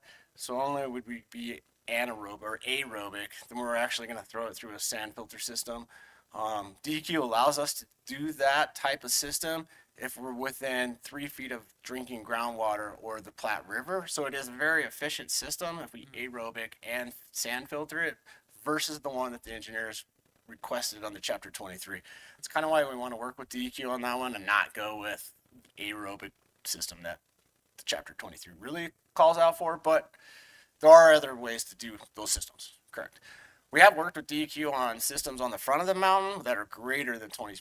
So there are ways to do things that are not typically in the box, I guess you would say, the toolbox of engineers, because there's quite a few houses on the face of the mountain that have greater slopes.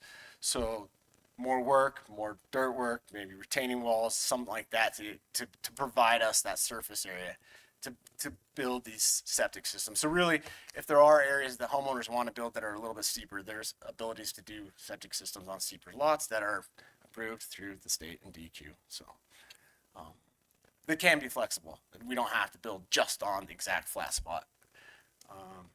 Does that answer your question on the drinking water and the DEQ crevices? is and I guess DEQ doesn't do septic systems in Do they do special stuff for Natrona County, or would Oh, yeah. Natrona County? be- Yeah, once you start getting into engineer system, Natrona County actually loses its supremacy and everything goes to DEQ. So anything faster than 5 minutes an inch, anything slower than 60 minutes an inch, anything within so many feet of groundwater, anything within so many feet of bedrock, all these parameters kick it to DEQ. Okay. If it's a basic standard system out in BB Brooks and sand, then the county has all primacy. Once you hit those other parameters, it goes to Dale and Sheridan for this region. Correct. Yes. Thank you. Any questions for Mr. Knopf? Sir? And we're going to stay around if you guys have any questions after comments. That we'd be more than happy to address anybody's comments, questions, concerns. Thank you. Thank you. All right. Any discussion before we move into public hearing? Hearing none, we're going to move into public hearing.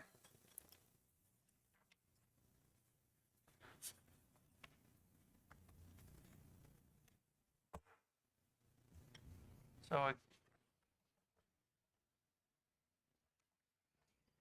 I now declare a public meeting open for the consideration of MS 24-08, and that is the Timber Springs Major Subdivision. All those in favor of the application are invited to come forward and express give us your comments. Anyone in favor of the application? Wouldn't hurt the owner to come up and say, I'm in favor. John?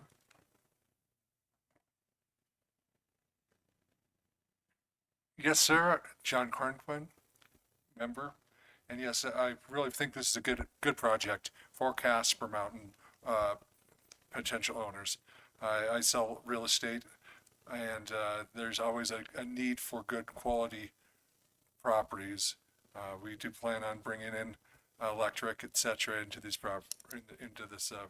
plan. It's going to fit a need that's up there. People that want something a little bit nicer, a little bit newer. They want to be around some newer cabins instead of putting their expensive cabin next to an old shack from 1970. There's going to be a place for that, and there's always a need for that. And I encourage you to pass this. Thank you. Anyone else in the audience wishing to speak in favor?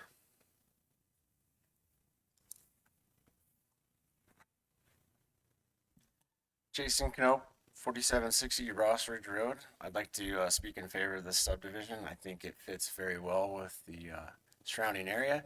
We actually have just looked at a lot on Micro Road, a very small lot, under 5 acres, much under 5 acres, a very challenging lot to get the septic system on, which we just submitted last week. So this being larger lots gives the homeowners a much more ability to build and a greater option. So we're for the subdivision. Thank you.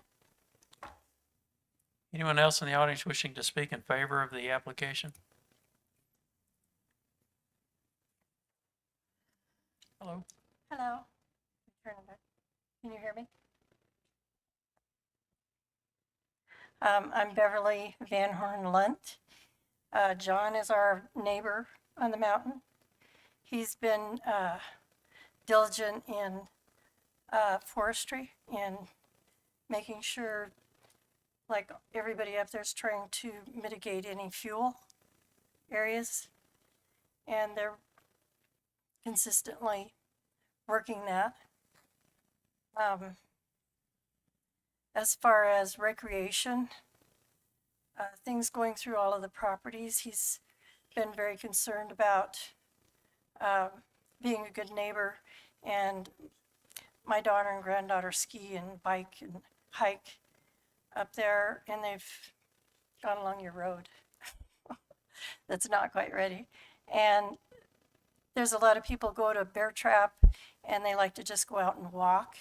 And this addition would add, they walk through our property and they're very respectful and come through and they like to hike and stuff. And this just adds an extra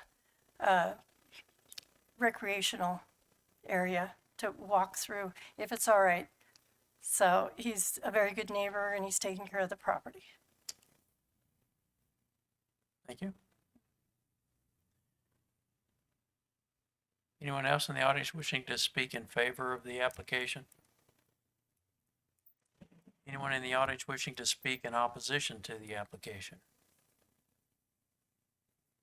Anyone in the audience wishing to speak in opposition to the application? And I might add that I believe there were 3 comments provided that were in our packet. Also, or for or against. So, one last time, anyone wishing to speak in opposition? All right, with that, call a closure to the public hearing for MS 24-08.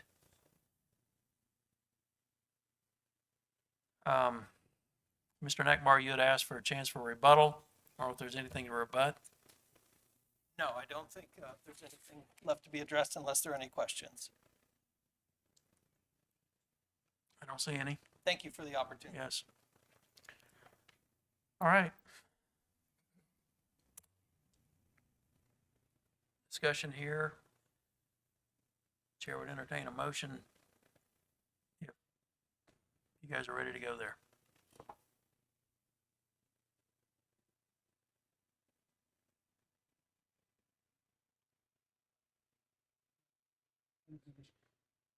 Any more questions?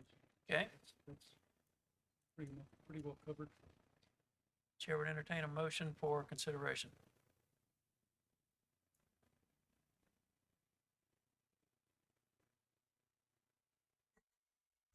Mr. Chair, considering all relevant factors, I move that, that considering all relevant factors, including but not limited to those set forth in 2013 subdivision regulations in Natrona County, I find the major subdivision meets the general standards required.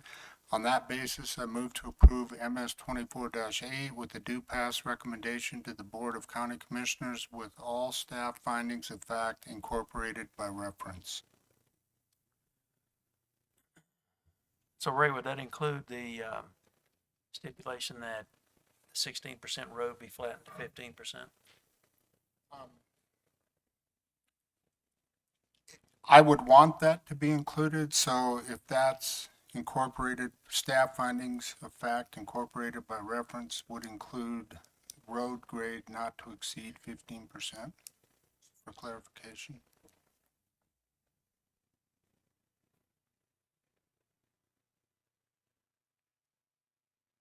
So we have a motion. Do we have a second? I'll second. So we have a motion and a second for approval. Any further discussion? I don't see any. So are you guys ready for the question? Sir. So all those in favor of application MS 24-08, that is for approval of the Timber Springs major subdivision as presented in the motion, signify by saying aye.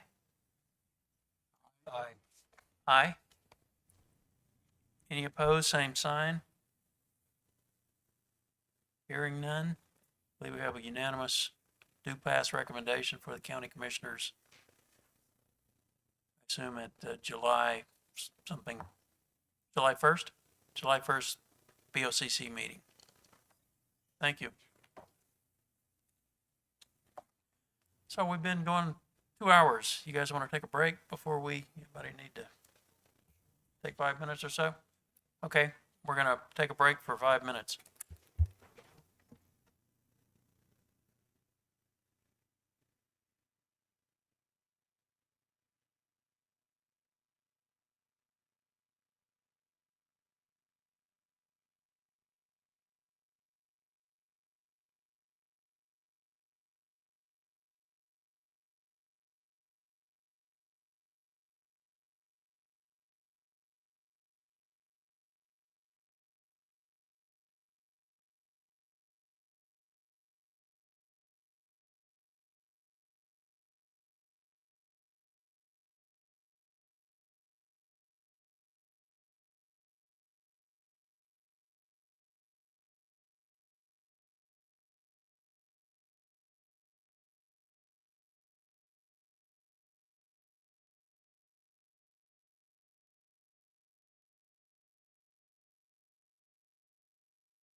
Gustafson, ECS Engineers. Shelby's going to call the applicant here, Derek Randall with Pilot Logistics, to get him so you can hear the presentation and make comment after.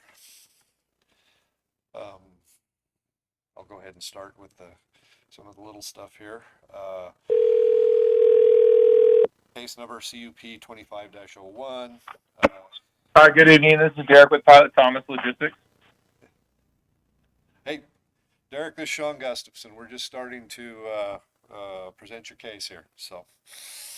Sounds great. I'll mute you out and listen in. Okay. As I said, the applicant is Pilot Thomas Logistics.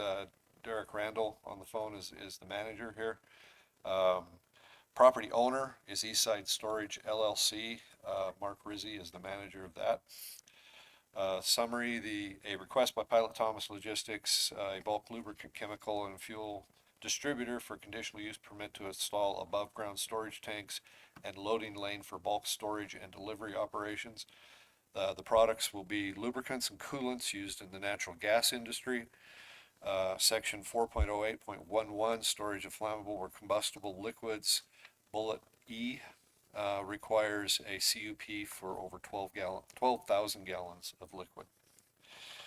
Legal description, Block 2, Lot 3 of the Westgate Park 4 subdivision, Natrona County. Location, the property is located on the south side of Delta Drive, which is south of Highway 2026, again south of the airport. Zoning is light industrial. Minimum lot size for this zoning is 2 acres without public water and sewer and 1/2 acre with public water and sewer. Existing land use, light industrial, shop, offices, and storage yard in the area. Adjacent land use, planned unit development to the north. The airport is on a planned unit development zoning. The south, urban agriculture in the fields to the south. East is light industrial and urban mixed residential. And the west is light industrial. Water source is the 6 Mile Draw Improvement and Service District, and the wastewater is 6 Mile Draw Improvement and Service District. General requirements for a conditional use permit. The purpose of conditional use permit is to individually and publicly review the configuration, density, and intensity of use, which is generally compatible with the character of a zone, but requires additional site-specific conditions to limit and mitigate adverse effects to the desired future character of the zoning district. Chapter 5, Section 07-E of the zoning code, criteria for approval. Criteria 1, granting the conditional use permit will not contribute to an overburdening of county services. The standard is met. The granting of this CUP will not overburden county services. Criteria 2, granting the conditional use permit will not cause substantial or unmitigated traffic, parking, or environmental problems. The standard is met. Granting the CUP allows for more efficiency, but does not increase, I should say significantly increase use or traffic. Criteria 3, granting the conditional use permit will not impair the use of adjacent property or alter the character of the neighborhood. Feel the standard is met. Granting this conditional use permit only increases storage capacity. The current use would remain the same. Criteria 4, granting the conditional use permit will not detrimentally affect the public health, safety, or welfare, or nullify the intent of the land use plan or this zoning resolution. Feel the standard is met. The applicant has provided plans for their P2 plan documentation, which is also known as an SPCC plan, storm spill prevention and countermeasures. I'm missing the other C. Under the Wyoming's DQ documentary voluntary remediation program, actually that is a misprint. It is under the EPA in this case, where we are at this case. The Environmental Protection Agency governs anything over Well, the self-permitting stuff up to 1,300 gallons and anything over 10,000 gallons of total storage requires a permit that is approved by EPA. The largest tank, they need to store 110% of the largest tank and their 100-year 24-hour rainfall event. The program is administered by Wyoming. Again, I said Department of Environmental Quality, that is a different program. It is actually the EPA that administers it. I'm sorry. 100-year 24-hour rainfall event. So the containment facility has to hold that also. Criteria 5, the conditional use complies with specific standards of Chapter 4 and the zoning district. The standard is met. The proposed CUP is being sought to increase storage tank capacity and does not change the existing use of their facility. The use is allowed in light industrial zoning. There will be no detriment to health, safety, and welfare of the inhabitants in the area of Natrona County. Chapter 6, the conditional use complies with all other relevant standards of the zoning resolution and all other county resolutions. The standard is met. The CUP does comply with all relevant standards and resolutions. Criteria 7, conditional use is in substantial conformance with all the standard and conditions of any prior applicable permits or approvals. I believe the standard is met because there are no prior applicable permits or approvals on this site. Planning considerations. Staff have received the following comments. Natrona County Fire Department at first could not calculate the containment volume on the first set of plans. We now have the final set of plans, and that containment volume is over 30,000 gallons, which does meet the criteria. Pete Ratowski of Wyoming DEQ Storage Program stated that the above ground storage tanks are not regulated by his division. That's why I corrected some of the earlier stuff there. The above ground storage tanks are not and I put a note in there, the above ground tanks are not regulated by DEQ, for the applicant must apply for and abide by the spill prevention plan for the above ground storage tanks discussed previously.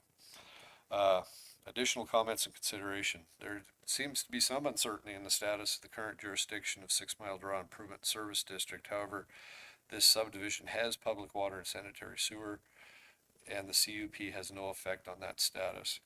Fire hydrants are live and the lift station is operational. Public comment. As of the date of the report, there were no comments received either for or against, and staff did send notices to surrounding neighbors. Recommendation. Staff finds the CUP application to be complete in compliance with zoning and subdivision codes and recommends a do pass recommendation to the Board of County Commissioners.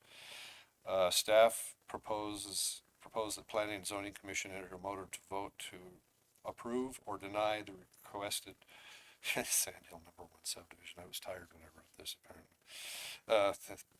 Pilot Thomas CUP. Should the Planning and Zoning Commission vote to approve the requested conditional use permit, staff has no additional comments for this project, and we also recommend the motion incorporate by reference all findings of fact set forth. I did also talk to Mr.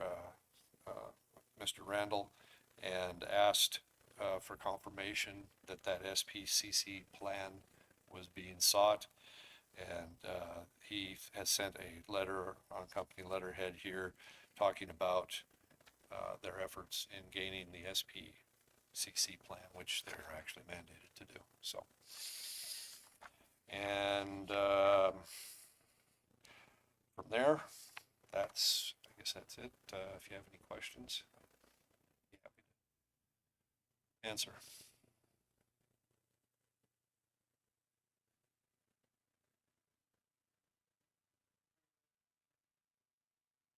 Correct. The spill prevention and containment and countermeasures. There it is. Plan is regulated by EPA. Yes.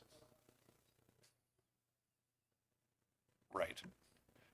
has to be approved before they can, put anything in the tanks, so.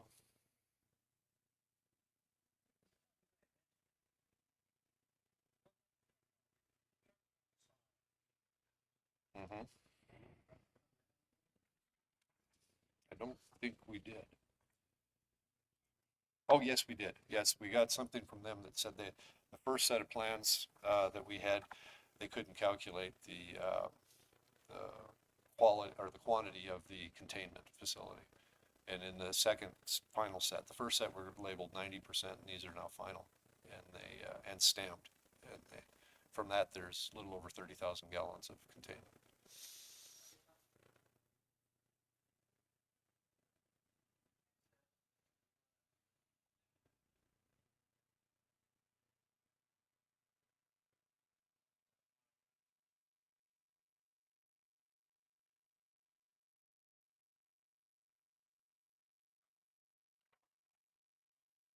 Fifteen feet of setback.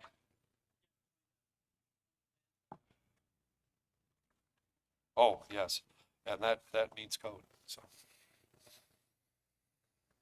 There's a blurb in there about, proximity to, residential, if there's proximity to residential is 100 feet, but, no residential zoning in the area. Right.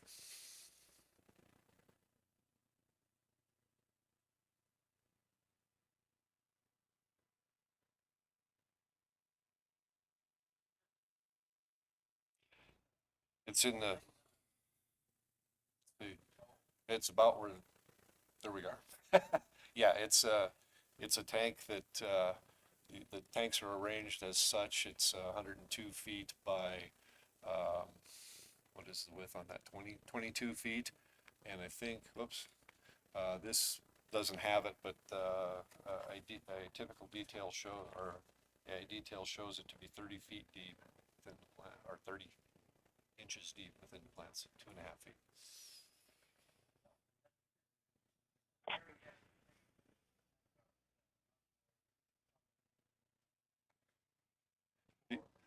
The, where you're pumping, you do have to provide, and does have a curb around it, a 4-inch rollover curb around it. It drains to that catch basin that you see in the middle. And it's, of course, much smaller volume, but it doesn't have to contain the whole tank. It just has to contain spills during pumping, so.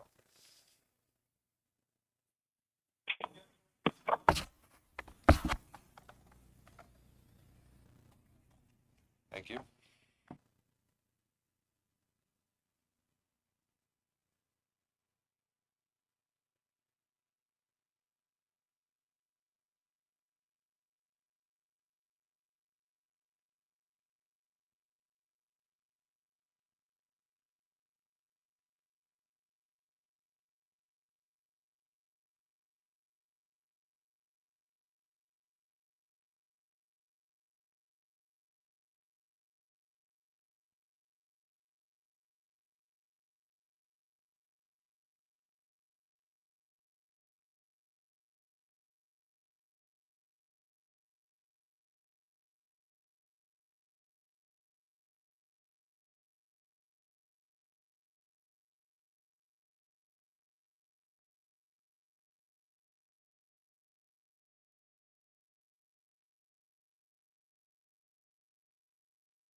Currently, as I understand it, they're arriving in tankers and then leaving in tankers, tank trucks. So, yes. Yep. Yeah, this just makes the operation more efficient, is how I understand it. So.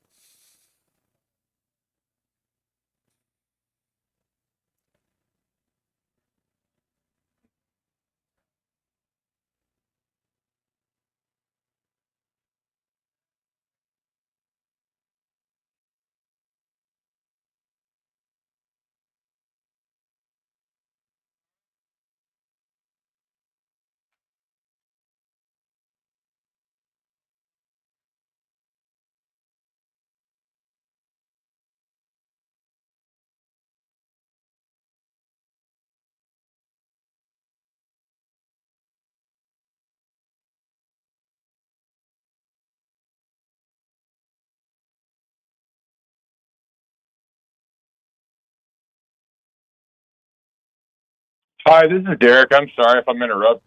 I can only hear Sean speaking, so the other folks making comments, I'm unable to hear those. So I apologize if I'm not answering questions, but I can only hear, or could only hear Sean when he was speaking and presenting.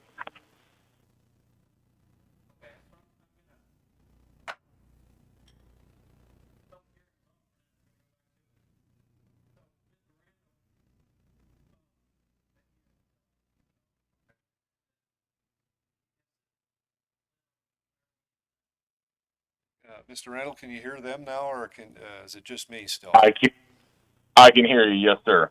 Okay, so I'll ask, sir. What? Oh. Okay. They were. I don't know if you heard Hal there, but they're just looking to see from an owner operator point of view if I covered everything you needed me to cover, if I was accurate, and if you wanted to add anything to that. The only thing that should be noted is that we will no longer be attempting to set the three 12,000 gallon tanks. The current tank farm, and I believe that this was submitted through JNL with WC, but we're going to set one 10,000 gallon tank and two 15,000 gallon tanks. The containment will be reduced to a 54 foot by 24 foot containment. But it will still meet the requirements for 110% of the largest tank plus the 100-year rainfall averages. So the tank farm will be reduced just due to budget constraints, but really no impact in regards to the overall capacity of the containment. We'll still be within our EPA guidelines and specifications for what we need to hold as far as the largest tank and 100-year rainfall averages.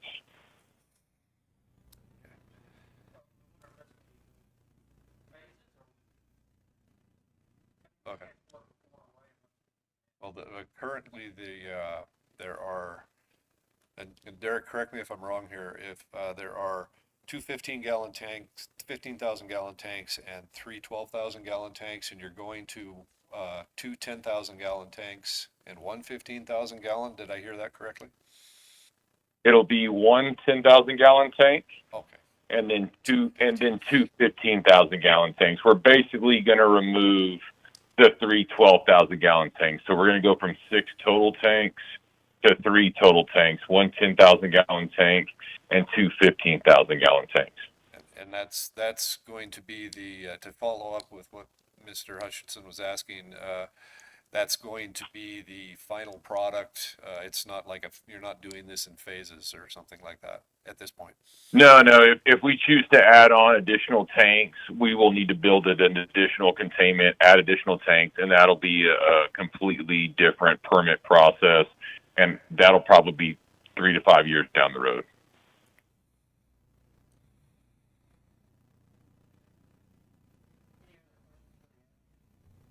Just a quick one, just a clarification. You said that the containment size is decreasing, but it says here that it's 110% of the largest tank, and you're still keeping a 15,000 gallon tank. Oh, that's. And there is that. So is that? The requirement is, as I understand it, 110% of the largest tank, which is the 15,000 gallon, and the 100-year 24-hour rain event. So yes, the storage, whatever that math works out to be, in my head, it's not going right now. So it'd be the same. It'd be the same, but I think it's over designed right now. Okay. Larger tank. Correct. We'll be reducing the containment down to match the 3 tanks, but it'll still be large enough to meet the EPA specs and the SPCC requirements, which is 110% of the largest tank, which is at 15,000. I think that's 16,500 gallons. And then your 100-year annual rainfall is 4 inches, and we calculated 5 just to be over.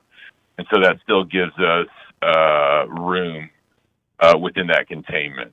And that'll be all submitted and approved with the SPCC plan once this permit's approved. There are some calculations in your packet that go through some different scenarios, so.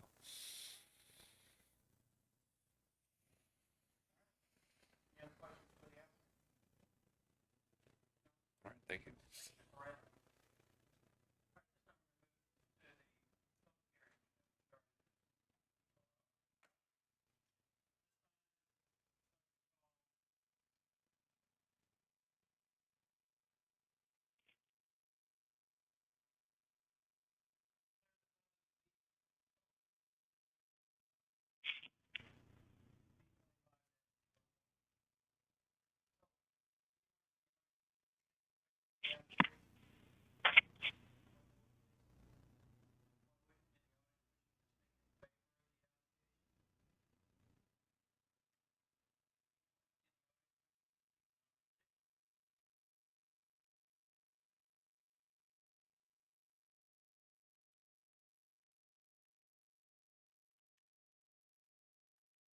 Mr. Hutchison, glad to meet you tonight. Long time no see. My name is Dan McClanahan. I am the property owner of 8300 Big Sky Drive, adjacent to the subject property, formerly owned by Mountain West Telephone. I purchased the property in 1997 and been a resident there since 1990, 28 years now. And upon closing on the property, I was handed this document, which is entitled Declaration of Covenants, Conditions, and Restrictions of Westgate Park 4 for the whole subdivision. I was handed this by the real estate agent, and presently I was talked with Bill Barnard, who's no longer with us, Paul Loam, and I'm not sure whether Bob Barnard is still alive, but they all signed this document as the restrictions for the subdivision. It was effective, and also the representative for Mountain West Telephone, who was I purchased the property from them in 1997. And it has a lot of stuff in here of how the property should be managed. And a lot of that stuff is the land use plan. A lot of that land use plan is incorporated in this. Now, I know this planning and zoning does not enforce covenants, but the land use plan was effective from, it was recorded. I just checked at the clerk's office. This was recorded, and here's the number. It was recorded 12/21 of 1981. And it was effective until 1995. And in 1995, it went to automatic renewal, 5 renewals of 10 years each. So that would mean this document is in effect now until 2045. And it does have a lot of the land use plans for it. And basically the land use plans is no weeds, unsightly things, and control of anything that extends above the fence cannot be visible from the property line next door. And I was told that this would not be submittable because it's covenants, and the planning and zoning does not enforce covenants. But this is a land use plan that was in effect in 1981. Now, you may have your own land use plan, but I would like to take issue with a lot of the stuff in this permit that is going to be conditions met, but I don't believe the conditions are met. Excuse me.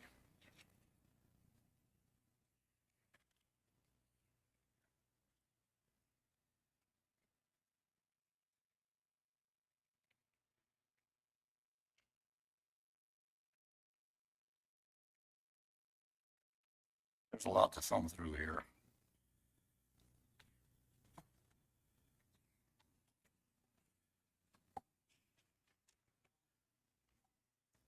I don't believe the criteria number 2, granting the conditional use permit will not cause substantial or unmitigated traffic, parking, or environmental problems.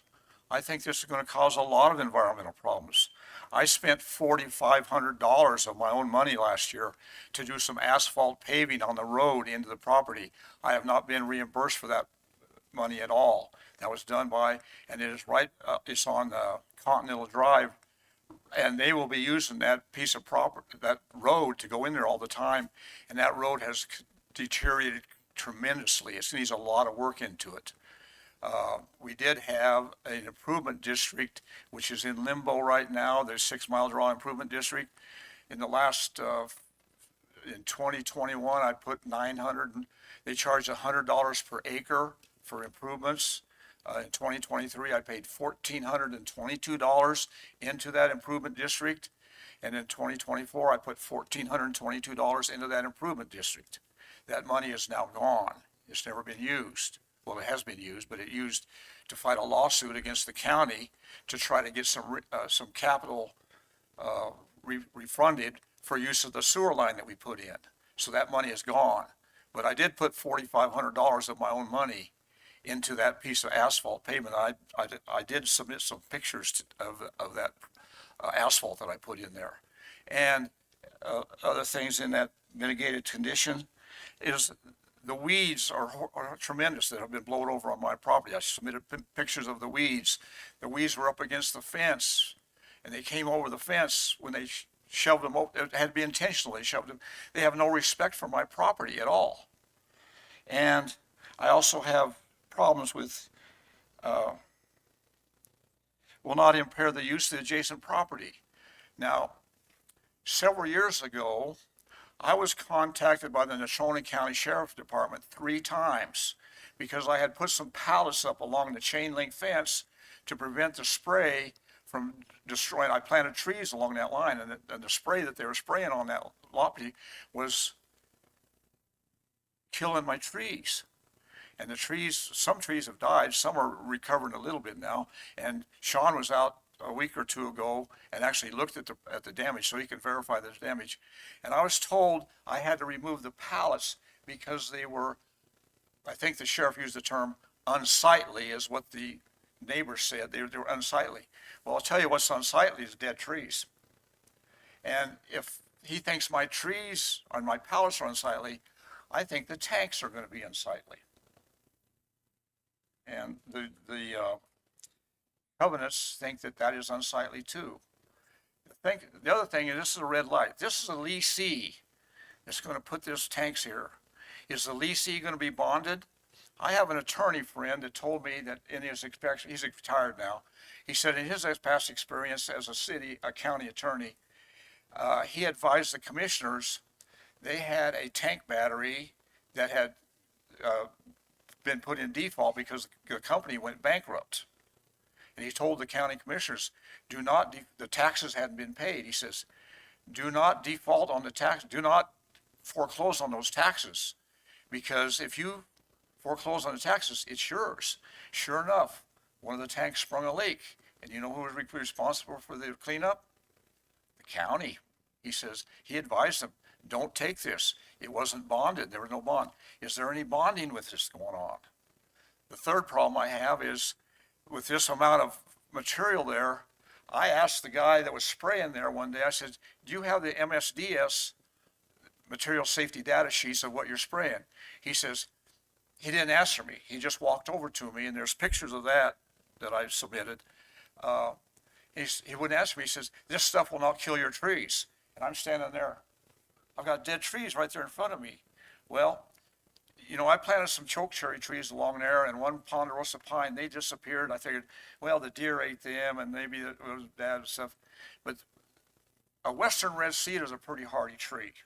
And I had one tree on the very south end of that line, the property line. It died in about 2 months. There wasn't vegetation. It's actually buried now. I actually put some dirt in there and buried it. But there's other trees. I think there's 6 more trees there. They're western red cedars. And the strange thing is, the west side of the tree is all dead. The east side of the tree is still green. Well, what do you think? Well, you don't have to be a rocket science figure. Well, the spray must have been coming from the west, and our prevailing wind is from the west. So I said, they're spraying over there and killing my trees. So they had no respect at all for my property. So I'm adamant against that. It'll drive my property values down. Another thing is, I want to put an RV park in there. I planted 400 trees on my property, and I think there are 300 of them are still doing well. I've lost 100 of them just because it's tough to grow a tree out there. But I understand, I talked to Shelby this morning, and I think, depends on the size of the RV park, I'm required to stay either 100 feet, or if it's a smaller park, 50 feet away from my property line. If I am giving away 50 feet of my property, doesn't the neighbor on the other side have to give 50 feet too? I mean, which is more dangerous to you? Would you want to live next to an oil tank battery or RV? So that's basically what I have, and I'm against this thing because it will devalue the value of my property. I've got to spend a lot of money to maintain the road because 6 Mile Draw Sewer Improvement District is not doing anything. They spend all the money on lawyers. So what can you do? I mean, I wouldn't want to live, I mean, I'll ask each one of you, do you want to live next to a tank battery? Would you like to live next to a tree park? So it's up to you. I have some other people here that might want to ask, verify what I've said tonight, but I think my 5 minutes is up. But let's just have some common sense put into this thing.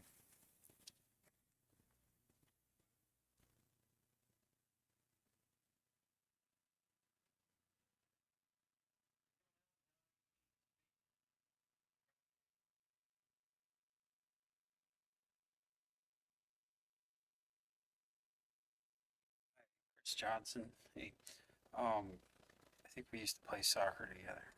But anyway, yeah, I live at 4671 Tranquility Way.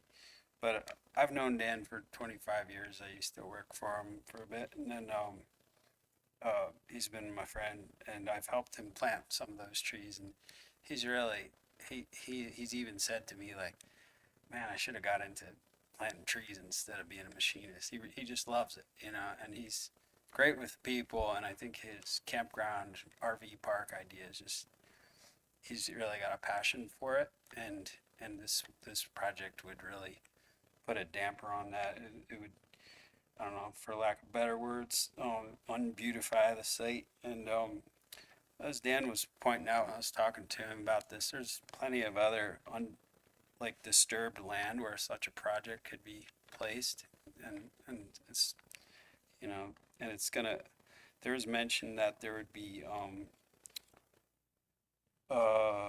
significant increase in traffic, or it does not significantly increase traffic, but I don't know if that'll be the case, but so anyway, I just wanted to give my 2 cents there.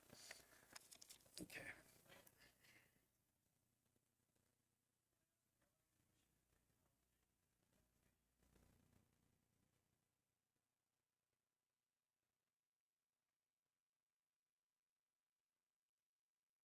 Hi, name's Gary Hall. I'm a friend of Dan's, and I help him around out there on his place from time to time. So I have 2 questions. One is heavy trucks on them roads out there. If you go on further west from Dan's property, there's some rental companies there that rents heavy equipment. If you go by their place, the road is gone. So I don't know what kind of weight limit they're using out there, but I don't think that road's going to stand up to heavy tanker traffic. That's one thing. Second thing is, I was a little confused when they were talking about the 110% capacity. Is that on one 50,000 gallon tank? Or say that again, Sean? One 15,000 gallon tanks will be the largest tank. 50,000. 15. Okay, 15? Yep. So now he's wanting to reduce that? So if this plan was for one 15,000 gallon tank, he talked about reducing it down, but he's still gonna have a 15,000 gallon tank there.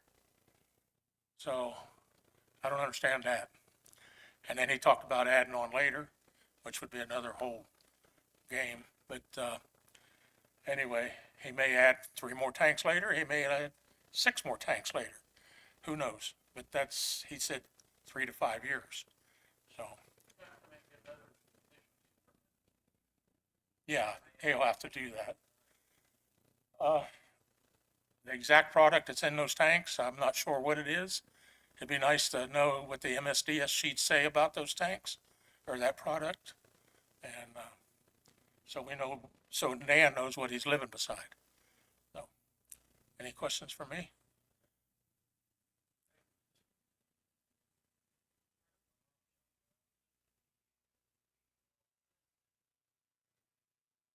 Thank you.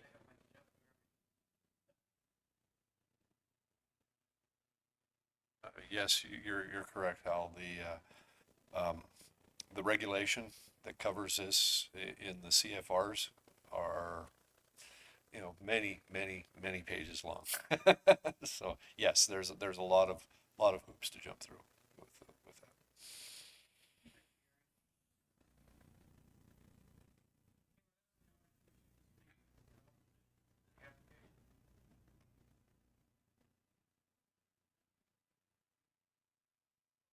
Hello. Hello, I'm Tommy Thompson. I'm a friend of Dan's. Yesterday afternoon, he asked me to come over and he showed me pictures of a drone photographing of the property and how everything's laid out over there. And that after we've gotten in looking at those, we actually drove around the property and he showed me the roadway conditions, and it has deteriorated greatly from the last time that I had been out there with him. And then all of the heavy truck traffic that is parked on the streets and not on the graveled curbed areas where it looks like the trucks could be off the street in order to be able to access their businesses. But also, in passing by this business, there were probably the same quantity in that graph that you had there of the tanks laying on their side and upright in a fenced area. And as we drove by them, these looked like very used units that had big rust sections on them that I would have concerns if they're going to utilize these tanks as is onto the property. Once they do these containment areas for the contamination and stuff, possibilities for what they have to do for DEQ.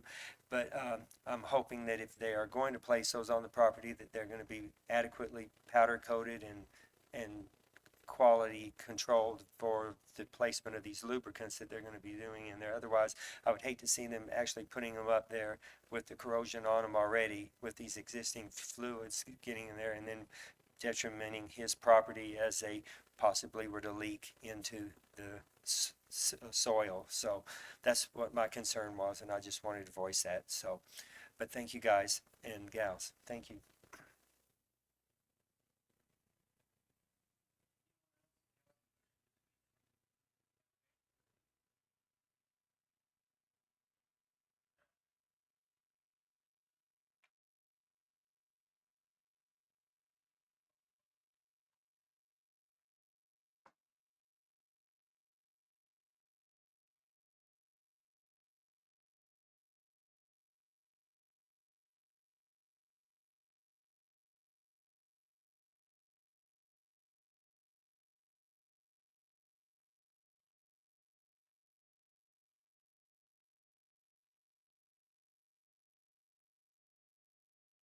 Randall, you still there? I am. I can still hear people at the mic. I cannot hear any comments from the folks on the board. So I kind of go blank other than hearing Sean and the few gentlemen that have come up to speak in objection. So, Mr. Randall, this is Hal Hutchinson on the Planning Commission. Were you able to hear the folks that there were 4 of them showed up that had concerns about your proposal in the public hearing? They were opposed to your plan. I wanted to give you the opportunity to provide a rebuttal to those comments. Yes, sir, no problem. And I do appreciate you guys stepping forward and providing your comments. Just a few notations, right? So we took ownership or took we basically began the lease of this property in January 1st, right? So as far as the weed spray and all that stuff that happened, I can't speak to that. We were not involved in that, but I can definitely understand your concerns with that. As far as the tanks and the way they look, we do have plans to paint them, but however, they are UL listed tanks. They are double walled tanks. And I really have no concerns about their integrity, especially with them being double walled tanks. In regards to the additional traffic, honestly, I think this will actually reduce the traffic. You know, our plans are to deliver coolants and lubricants to the natural gas industry. We've got coolants and natural gas engine oil that'll be stored in those tanks. And currently, we will be bringing in those products via tank wagon and transport trailer and offloading them into totes, which is a very long, tedious process. Honestly, it offers more opportunities for spills than offloading into bulk tanks. And if we're not able to set these 12 and 15,000 gallon tanks or these 50,000 gallon tanks, then we'll come in and set 10,000 gallon tanks, but we'll probably end up setting 6 of them versus the 3 we plan on setting, just to stay underneath that conditional use permit. This just allows us to be more efficient, and just be able to bring in one tank load, offload it into our bulk farm, and then get out and move. But in regards to, you know, your trees dying and the road use, we have not done any kind of spraying on site, so I can't speak to that. And really, if we're able to put in these tanks, this will actually reduce the amount of truckloads, because then we can bring in one 7,500 gallon truck, fill up a tank, versus having to bring in multiple tank wagons or multiple 7,500 gallon tank loads and then offload individually into totes. So I can appreciate and I do appreciate your comments and concerns, but I do feel like us putting tanks on site is a more efficient manner. You know, the tanks won't be any taller than what the building is. The building, I think, is 22 feet. These tanks will be 18 feet, so they won't be any taller than the building. I guess that's really all I've got to see on that. Again, the tanks are UL listed. They're double wall tanks, which is over standard of what we typically use as far as usually a single wall tank. So these are extremely thick tanks. I mean, we do have plans to get those things painted and looking a little bit cleaner with our logos on them. But as far as the integrity of the tanks, they'll be inspected, they'll be tested, and they'll meet all EPA, SDCC standards. And again, we're not really regulated by the DEQ, so we fall under the EPA, and we'll make sure we're meeting those standards. Okay, questions for Mr. Randall? Yes, Ken. Can you hear me, Miss Randall? I can, yes, sir. In your P2 plan documentation and your remediation and spill prevention, has there been any bonding requirements in any of that you dealt with? Not that I'm aware of. I've never had to deal with bonding or anything like that. No, sir. Okay, thank you.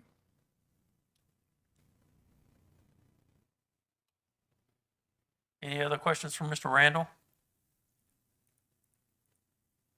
Thank you. So, we closed the public hearing, didn't we? Yeah, we did. So, Dan McClanahan, would you show us here where your property is? Except we're here. That's fine. My property is east of this blue line. This is north. This is my property here, and comes down here. It takes a 30-foot jog, and it comes over here. These trees are on what they call the lower deck. This area right now has all been changed. It's now equipment share. That's not yours, or is that yours? No, this is my property is east of this line. Okay. Okay. The line. There's a 30-foot jog right here. Okay. Now, what has happened when they built this building? They changed the grade here. They changed the drainage to be this way and this way. Now, equipment share I got along with real well. We were concerned about the poison coming in the runoff, down this slope, and this area here is about 20 foot higher than this. There's a slope, and this is fenced here. And they were very cooperative. I was concerned about the poison from runoff running here, and then this drainage is this way. So they cooperate real well. But first we're gonna put a dike in here. I already put a dike here of dirt about this high. Is that where your trees are that are dying along that fence line? These trees are here. There were more trees in there, but some of them died. Here's my west property line. Okay. And then the junk. So I was concerned about the runoff from this property coming down here on equipment share and then running, and this slopes this way and coming down and killing these trees. Well, this tree down here is dead now. And so what they did, they lowered the grade of this parking lot about a foot. So at the east end of their parking lot, there's about a little foot rise. And they moved this chain link fence in 10 feet because there's a 10-foot easement through there. They said, well, we'll put the fence on the easement. So they gave me 10 foot of property to put a little scope, so the drainage from here comes down onto here and then out to the street. Okay. So we solved that, but I've had very good cooperation with these people here.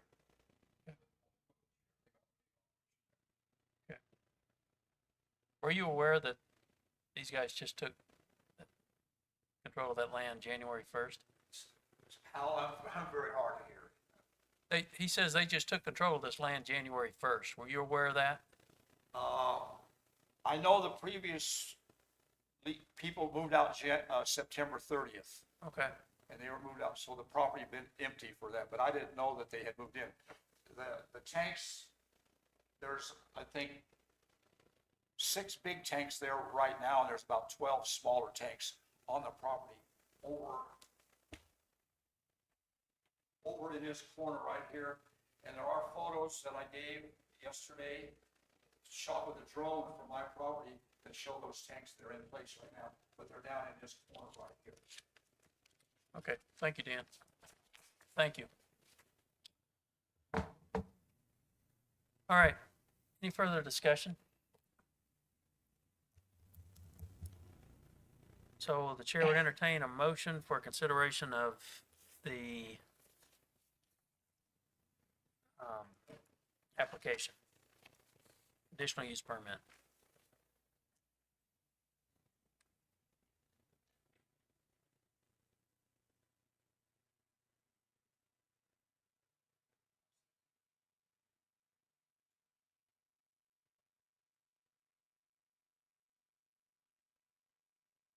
Is that part of your motion? I'd make a motion to approve considering all relevant factors, including but not limited to, set forth in the 222 zoning resolution of Natrona County, and that the major subdivision meets the general standards required, with the exception of having the facility bonded by whatever EPA requirements are necessary for that, or any Wyoming DEQ requirements. Move to approve CUP 2501 with the due approved recommendation to the Board of County Commissioners with all the facts incorporated by reference.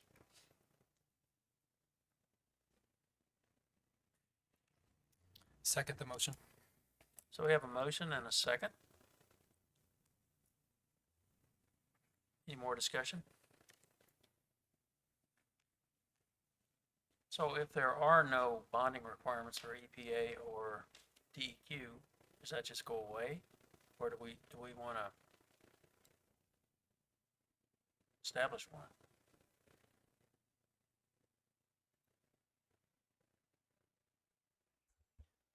I don't really know the answer to that right now, but I can definitely find out that, and answer that question later. Okay, so it's okay to go with, proceed as we've got a We motion can and a proceed second. with it as it is right now, but that's probably something that I'll have to answer, when it goes before commission. Okay, Mind Dennis address his concerns of they're not the property owner, they come in and do something and then just leave, and then all of a sudden whoever's stuck with what they did. okay. All right, so we have a motion and a second. Further discussion? Seeing none, call the question. All those in favor of the motion made to approve MS 25, no, CUP 25-01, signify by saying aye. Aye. Any opposed, same sign? Aye. So we had a majority in favor of approval.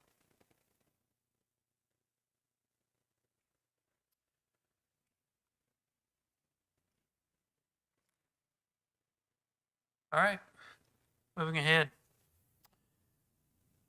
Next on the agenda is,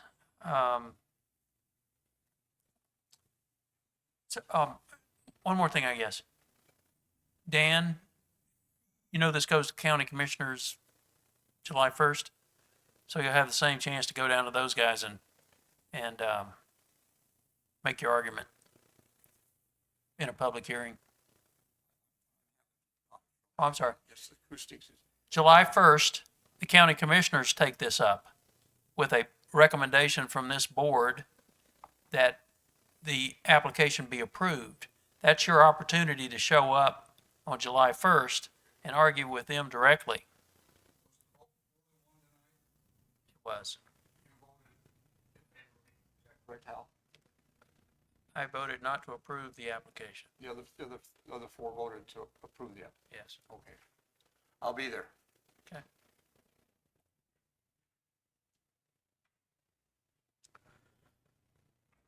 All right, moving on.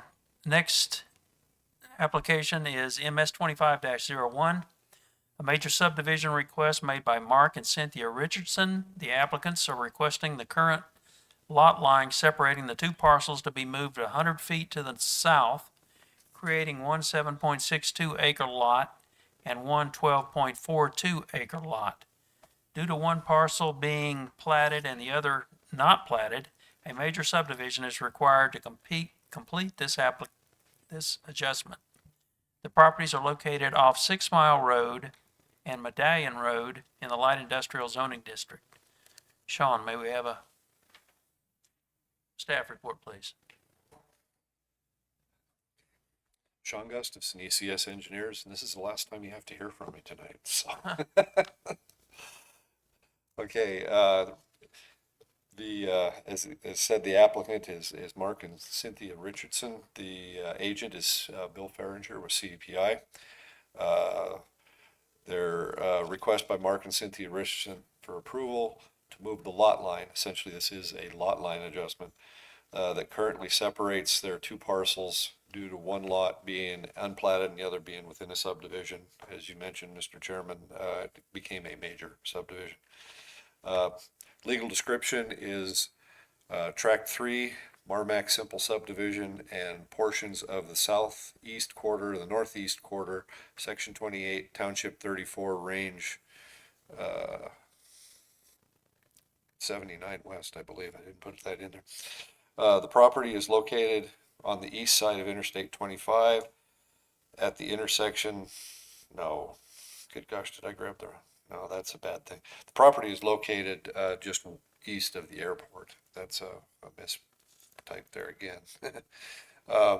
And just north of Highway 2026. The zoning is light industrial. Minimum lot size are 2 acres without public water and sewer and 1/2 acre with public water and sewer. The properties are currently in commercial use. Adjacent land use is north light industrial, south light industrial, east light industrial, and some urban agriculture. The west is light industrial. The water source is the airport water line. And the wastewater is the on-site septic system. It's an on-site septic system. Major subdivision definition, a division of land into 2 or more parcels of 140 acres or less and not classified as a simple subdivision. Criteria for approval. Criteria 1, subdivision is consistent with the Natrona County Development Plan and the Natrona County Zoning Resolution. I believe the standard is met.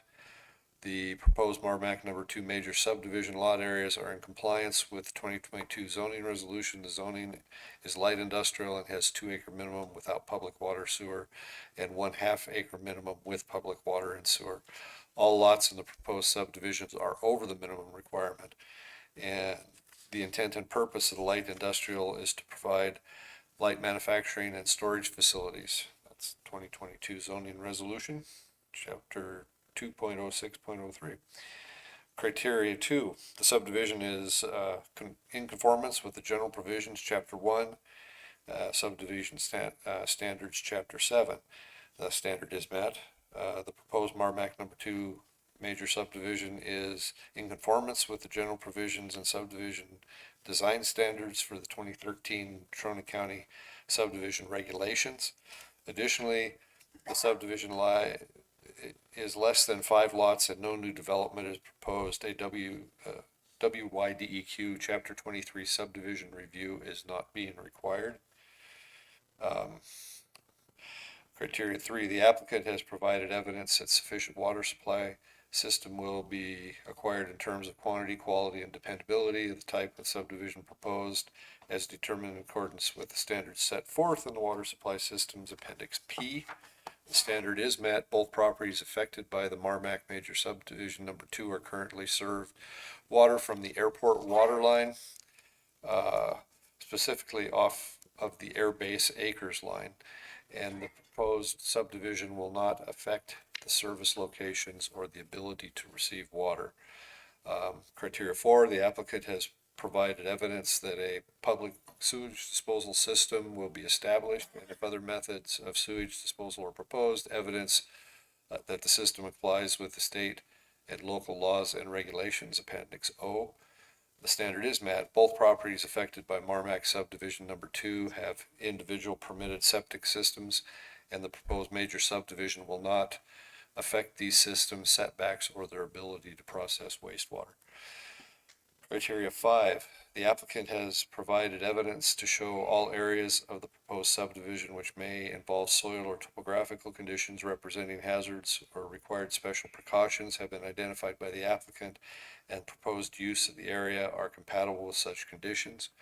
This standard is also met. Both properties affected by the Marmac Simple 2 subdivision are previously developed and no new development is proposed. Criteria 6, necessary services including fire, police protection, schools, recreation, utilities, open space, and transportation system are available to serve the proposed subdivision. The standard is met. Proposed Marmac number 2 major subdivision is within the Natrona County Sheriff's jurisdiction, and it also requires no new services. Criteria number 7, the subdivision appears to be compatible with the surrounding area, not detrimental to the future development of the area, and not detrimental to the health, safety, or welfare of the inhabitants of the area and the county. The standard is met. The proposed Marmac number 2 major subdivision will remain under the current zoning of light industrial, and there will be no detriment to health, safety, and general welfare of the inhabitants of this area of Natrona County. In other words, no change of use. Criteria 8 and 9, ISD and finances. Documentation satisfactory to the Board of County Commissioners that the improvement and service district requirements have been met. Documentation that the subdivider has adequate financial resources to develop and complete water and or sewage systems or any facility proposed or represented to be the responsibility of the subdivider, but not limited to the above mentioned. Standards 8 and 9 are met, as the required services are in place and no further development is being proposed, so no financial guarantee will be required. Planning considerations. Staff received the following comments. Natrona County Road and Bridge does not see any impact to county roadways. Natrona County Soil Conservation District, no comment. However, septic systems, buildings, etc. exist on the site, so no concerns on this. Natrona County Health Department commented that moving the existing lot line should not affect system performance or replacement areas on the existing septics. Natrona County Health Department notes that further division of lots could make installing future systems more difficult. Number 4, Natrona County Fire District has no comments or issues. Number 5, Natrona County GIS had 2 comments that have been addressed on the plat. Number 6, Natrona County Assessor Mapping had one comment that had been addressed on the plat. And number 7, Natrona County Surveyor had 4 comments that had been addressed on the plat. Additional comments and considerations, none. Public comment, as of the date of this report, staff has not received any written comments. Staff sent notices to surrounding neighbors. Staff recommendations. Staff finds the application to be complete in compliance with the zoning and subdivision codes and recommends a do pass recommendation be forwarded to the Board of County Commissioners. Staff proposes that the Planning and Zoning Commission enter a motion and vote to recommend approval or denial of the requested Marmac number 2 major subdivision. Should the Planning and Zoning Commission vote to approve the requested Marmac number 2 major subdivision, staff have no additional conditions for this project. And staff also recommends that the motion incorporate by reference all findings of fact set forth. And then again, the samples. So, any questions? Sean, questions? Doesn't look like it. It's an easy one. Thank you. At this time, the applicant is invited to come forward and give us details that we might need to know. Good evening, Bill Farringer with Civil Engineering Professionals, 6080 Enterprise Drive. I think Sean covered most everything in the about the project. The gist of the project is we're taking a lot line and moving it, just readjusting a couple of lot lines. There's the activities on both of these sites, none of that is changing. I think the owners are moving the lot lines so that the individual to the north that's been leasing the property, I believe, is considering purchasing it then. So, but like I said, the activities on this site are not changing. The same people will still continue to use them, and as far as traffic and utilization, that's all taken care of. Again, the water is coming from the City of Casper Airport line, so there's no wells. Both sites already have a septic system that's in use and been permitted, and I have no problems with either one of them. And so I say nothing will be changing on any of that either. So if you have any questions, I'd be happy to try and answer. Anything for Bill? Ken? Thank you.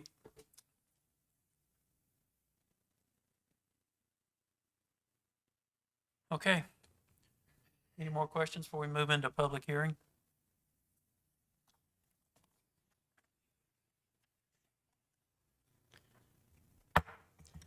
I now declare the public hearing open for consideration of MS 25-01. That would be the, what do they call that?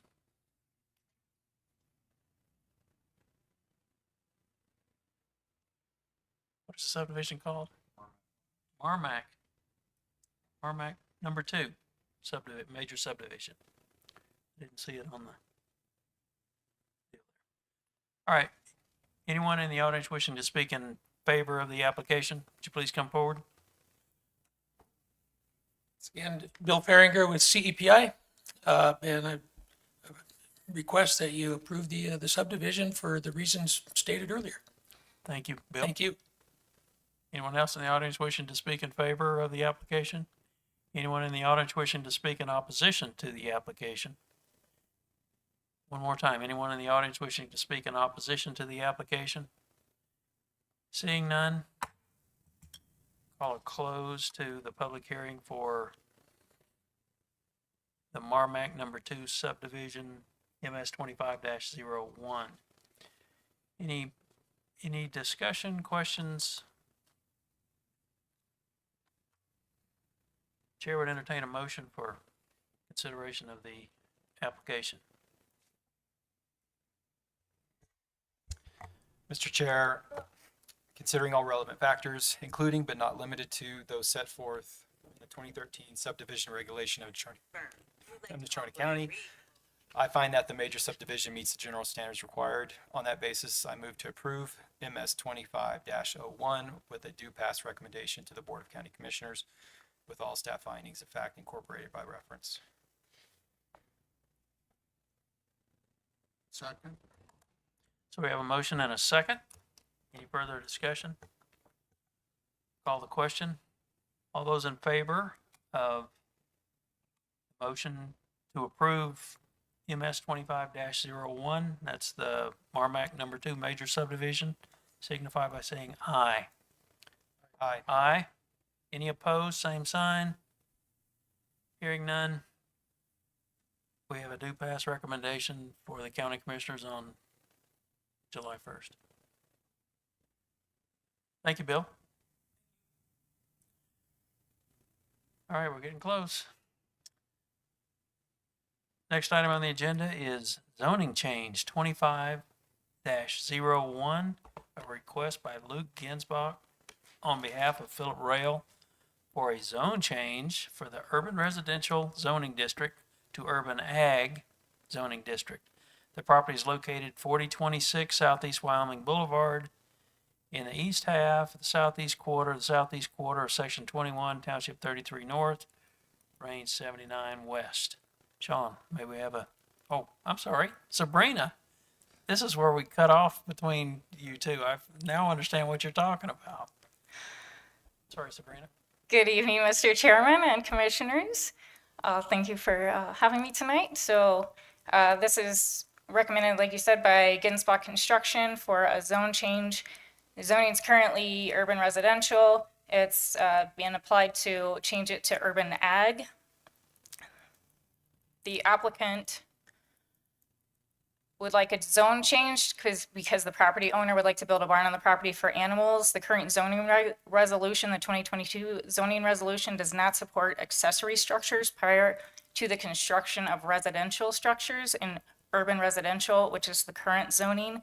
That's why he'd like to change it to urban ag to build a barn on the property for animals. The zoning resolution states that the planning commission may prepare and amend the comprehensive plan, which would be an amending the zone change. The staff findings, the parcels of 17.36 acres. The zoning for the adjacent parcels to the north and west is urban residential, same as the current property.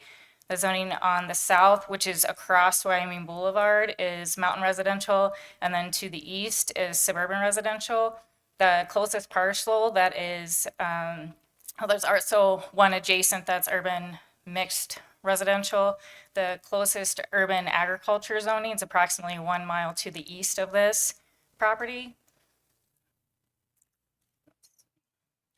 The chapter 5.06 zoning map amendment states that the purpose of the section is to provide standards for changing the boundaries of any zoning district or the zone classification of any parcel of land. The purpose is not to relieve particular hardships or confer special privileges or rights on any person, but to allow adjustments to the official zoning map in response to changing circumstances, to reflect changes in public policy, and to advance the general welfare of the county. It is the opinion of staff that this would allow special privileges to this one parcel of land and would not be allowed on the surrounding parcels.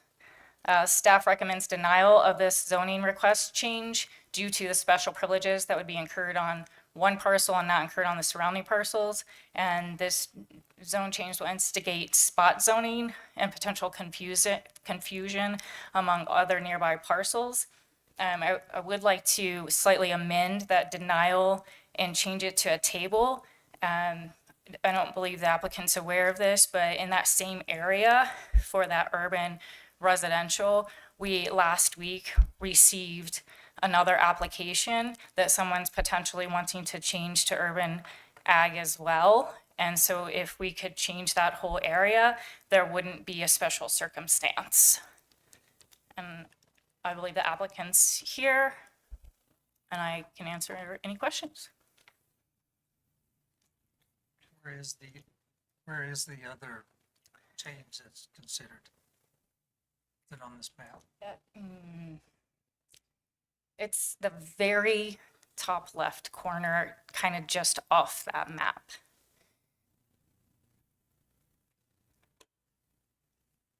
So they're also asking for urban ag, They are, Change. yes. but these two wouldn't be connected, would they? Or? So they would not, but so there is in the zoning resolution, it's not required for them to have a neighborhood meeting, but we can request them to have a neighborhood meeting, and if they do, and they could get everyone else on board and explain why they want to change that zoning, then that could potentially change, get everybody else on board that everybody would want to change, and then they could have that different zoning. What are the implications of doing that, going from urban residential to urban ag, for the other folks in there? Does that change anything for them going to urban ag? It wouldn't, because they'd be grandfathered in Okay. to whatever that use of property is right now. They'd be grandfathered in to being, doing the same thing they're doing right now. It'd be any future uses, so that's the problem that the applicant's having right now, is that he wanted to put, a barn on there right now, but the zoning doesn't allow that.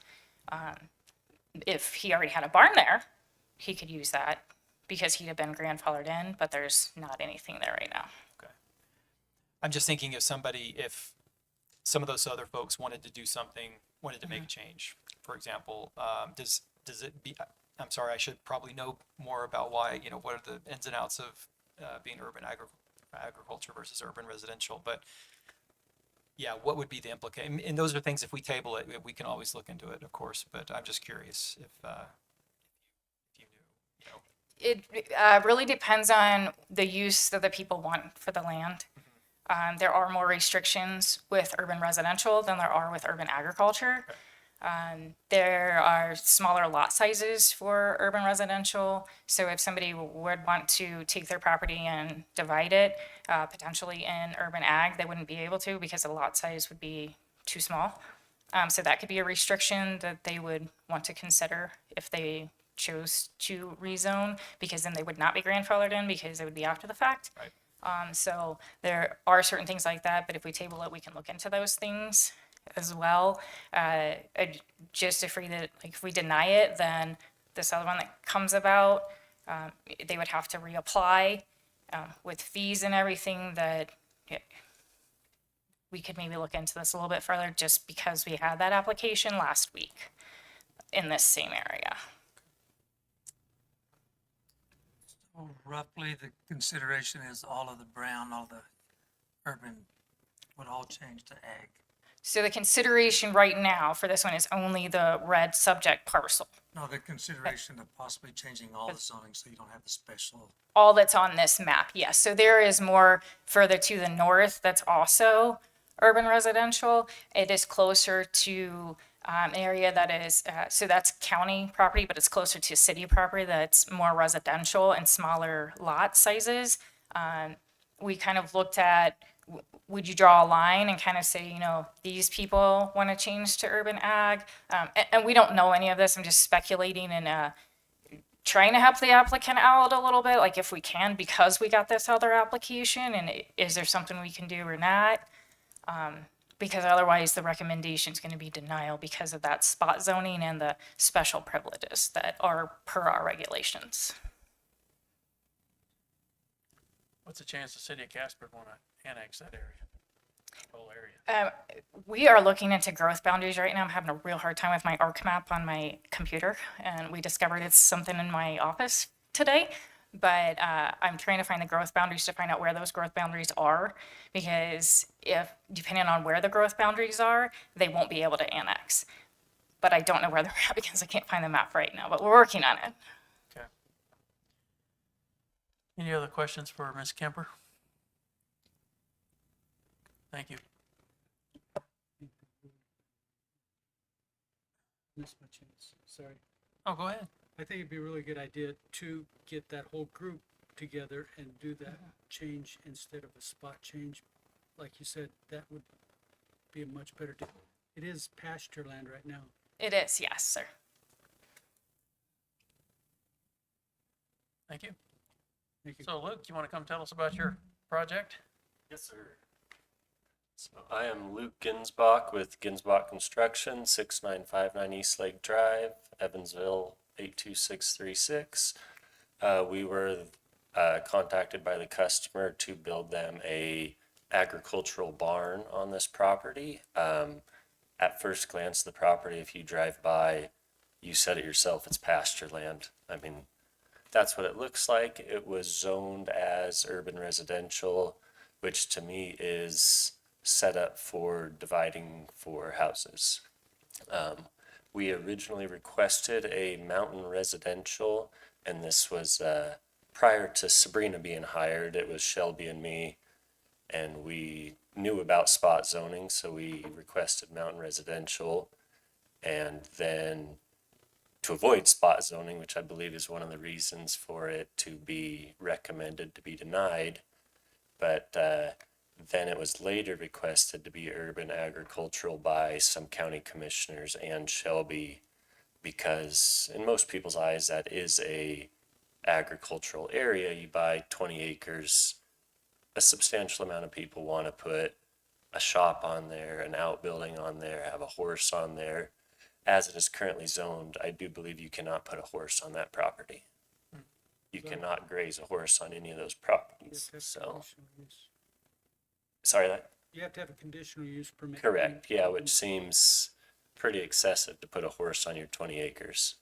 So that's what the owner requested me to do, was to get special permission to put a barn on a property that, based off of the zoning, we understand it's illegal to do without a conditional use permit, but it seems like it should be an area that, in our opinion, a agricultural building on it should be allowed. So that's why we're requesting that. So do you have a problem with tabling this? Are you in a big hurry? We currently have 14 building permits held up between Converse County and Natrona County. We have over $10 million of work held up right now, so. So you need the work, or you can wait on it? I mean, it's just, I got 28 guys to keep busy erecting steel buildings at the moment, so the amount of projects we have held up is causing a lot of issues. So does the information you got here tonight about recommending tabling that, is that, I mean, do you think it's a good idea or not? You want us to go ahead and go after it, or what? I guess I don't know. I guess I don't really know I don't know enough about this to recommend one way or the other. Yeah. Just for clarification for you, if it's tabled, it does not go further to the commissioners at this time. If they deny it or approve it, whichever, it doesn't, if it's tabled, it stops until they untable it. If they deny it or if they approve it, it goes to the commissioners on the first.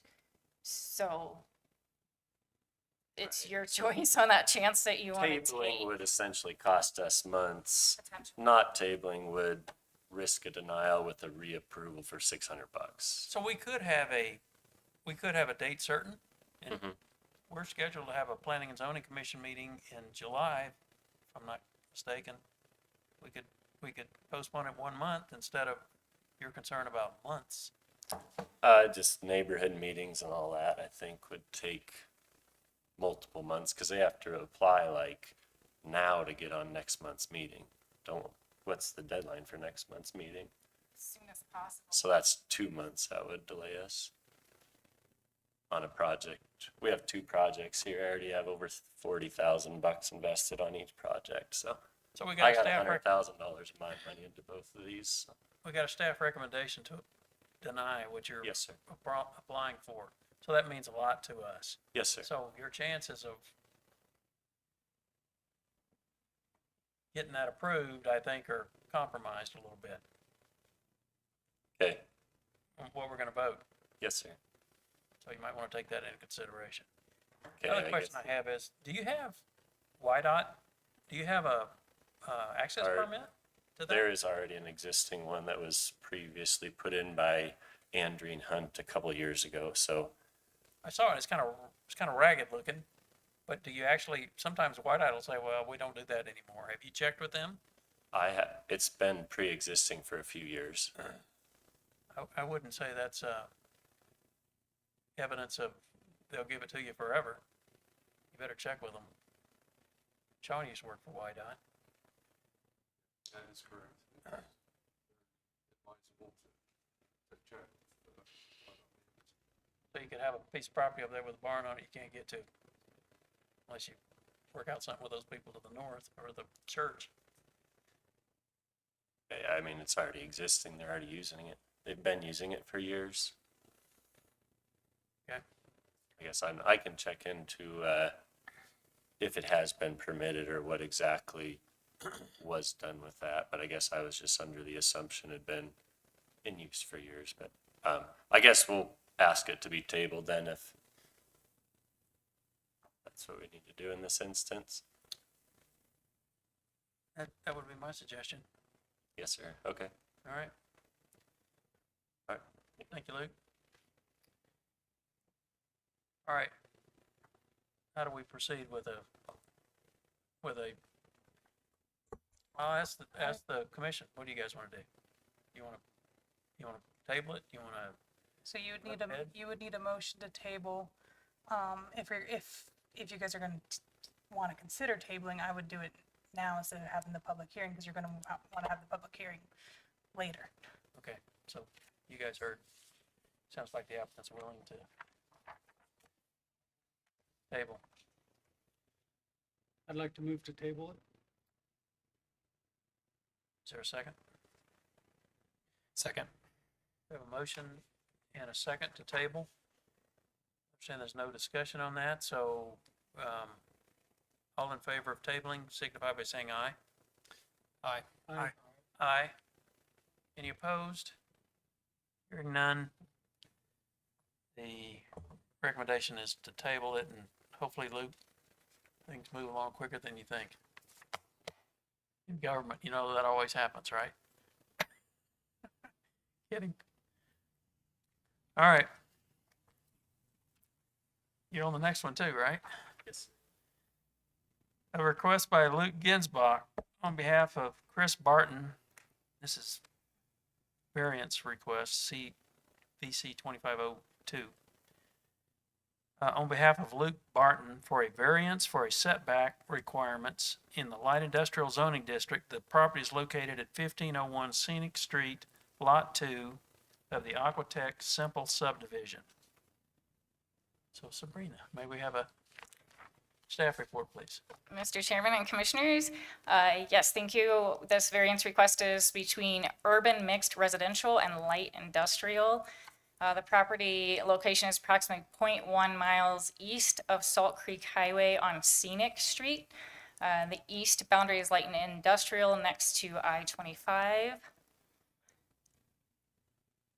The applicant is applying for a variance. The purpose of a variance is to allow a specific deviation from these regulations that is not contrary to the desired future character of the site due to special circumstances of the land. Strict application of these regulations would result in undue and unique hardship. The general standards for variance in Chapter 517, Variance D1, there are exceptional or unique circumstances and conditions applicable to the property involved, and a literal application of this resolution to the applicant's property will result in a hardship that is greater than the protection offered to the community. Let's see. The applicant stated that there are semi-trucks entering and exiting this property where it's locating the building. So they're proposing to locate a building. The setbacks for light industrial next to residential is 100 feet. The applicant's proposing to set the building 10 feet off of the residential property line, which is shown in the slides. The applicant stated that there are semi-trucks entering and exiting this property. We're locating the building 100 feet off. In the picture of the property line would be near an impossible route for the semi-trucks. Staff requested more information on the routing of the semi-trucks, and we were not provided with any additional information. So at this time, we recommend denial of this application due to the area being able to accommodate the building 100 foot off the property line, which would be next to the residential property.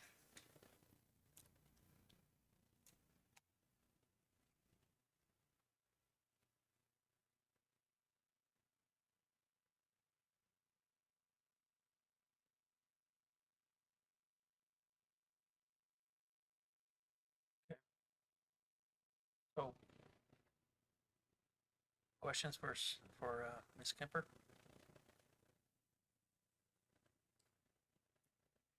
Thank you. So- We can have, Just a quick sorry. question. So where it would go, so we're talking about the building would go, I can see the houses kind of in the bottom portion of the screen, and then the building would go just on the other side of that fence, 10 feet off that fence. And then you have the semis coming around. Okay. That's the proposal, And the yes. alternative site is up on the other side of the property, kind of at the top of that, where that roundabout is.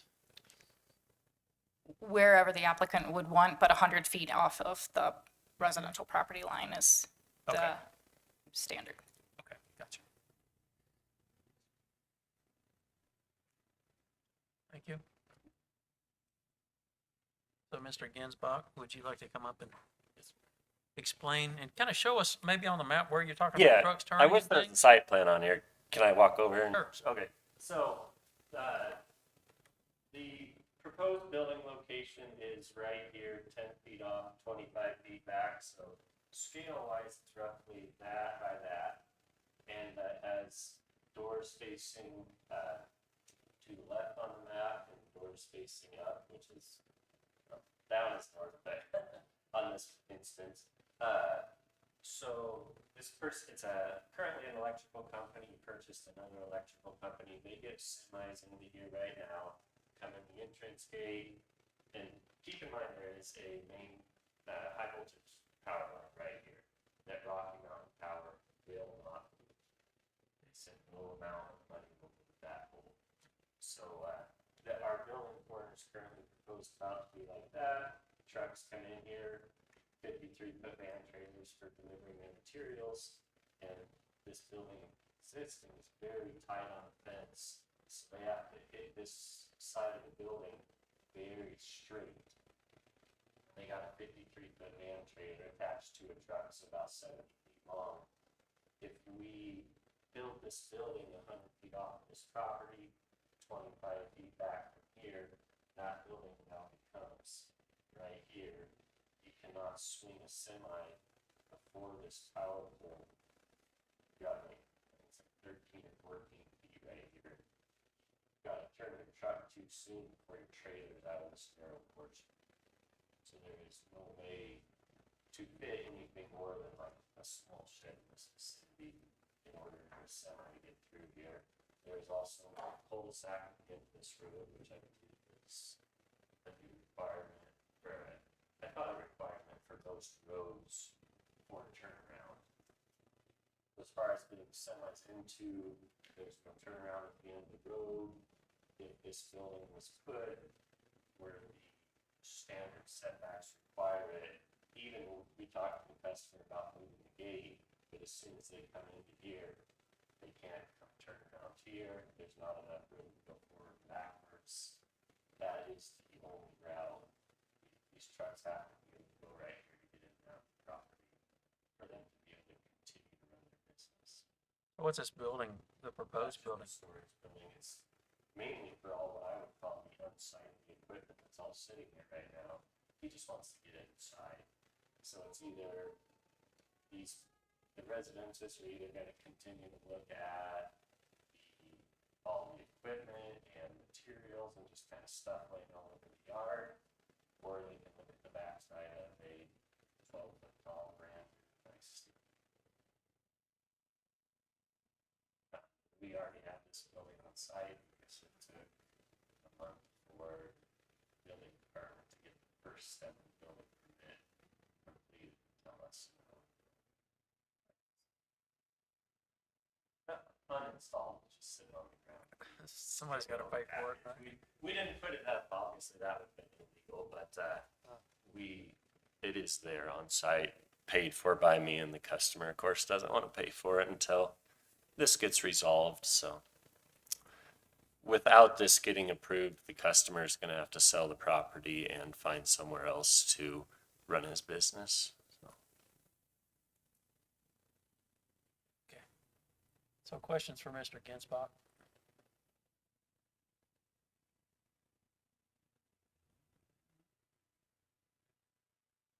Thank you, Luke. So could you walk us through, Sabrina, could you walk us through your recommendation for denial, please? Again? Yes, so the information that Mr. Ginsbach just provided was not provided to us, which he was asked for and did not provide. It was not. Gonna put you on the spot on that one. So having this recommendation and being that far off of the property line, we didn't see the hardship for this. After this presentation, it's a little more clear. We asked for this information, and that's why it was denial, because we did not receive any of that. But since he provided this now, it makes a little more sense on why there's a hardship.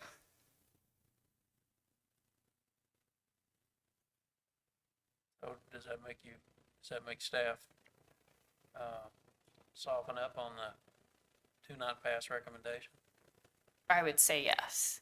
That's a different perspective. Okay. Thank you.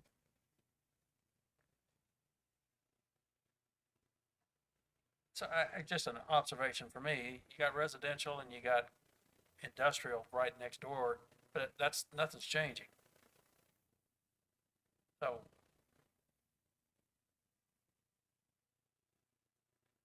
I don't know that, in my mind,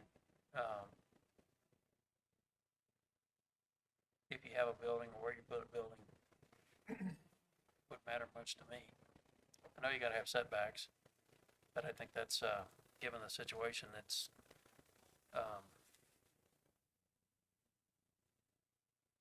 makes sense to me. Especially that power pole and Rocky Mountain Power. No matter amount of how, I bet you if you gave them $2 million, they might jump on it. No less. All right. I mean, how is this something that could approach the property owner, the person that owns that house, and request, their, I don't know if that's a question to you, Sabrina. Is that Mr. Chairman and Commissioner McNutt, yes, we're required to send letters to the surrounding property owners, and they did receive a letter that they could make a comment or they could oppose or support. So they're aware. right? I'm right, and I definitely know that you guys do that. But if you approach them individually, not you, but if you guys wanted to get, to make a case to get the variance, it seems like that would be something you could do, is to get a letter from those guys. I don't know. I mean, I don't know how tall the building's going to be. I'm guessing it's 12 feet. Okay. So I like that idea. Yeah, because he's the one guy that's going to be affected by it, right? that's what I would think. I know it's putting you off maybe some more time, but Make subject, if we have a do pass approval, a do pass recommend, or a do pass motion, maybe make that part of the motion. What do you think?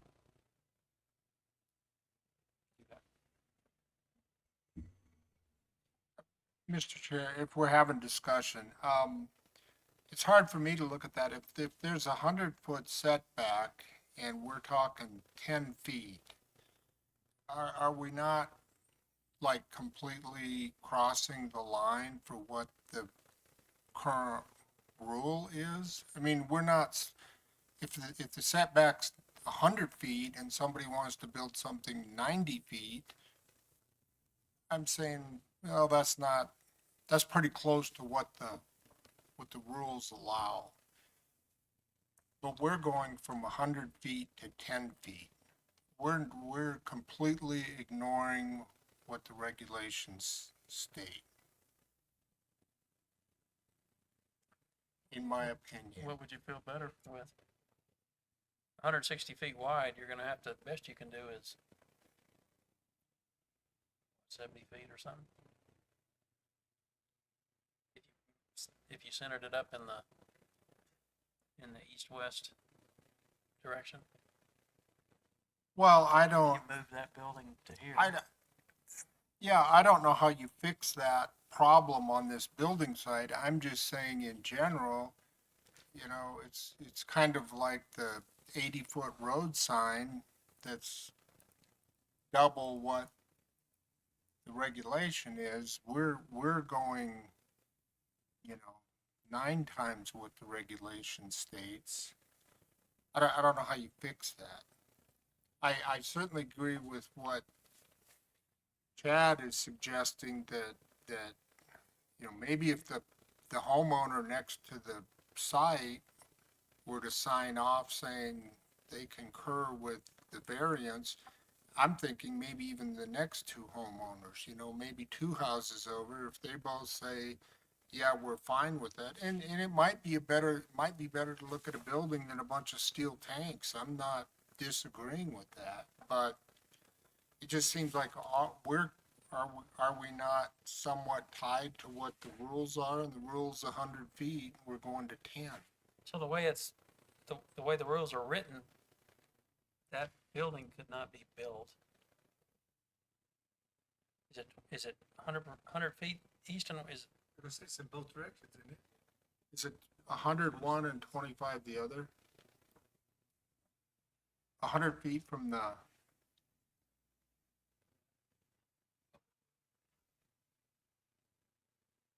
front setback 10, side setback?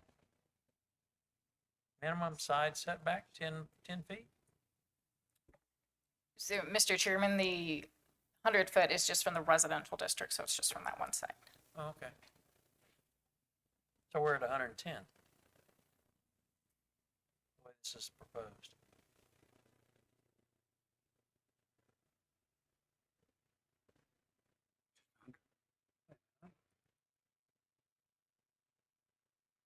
Phoenix Street.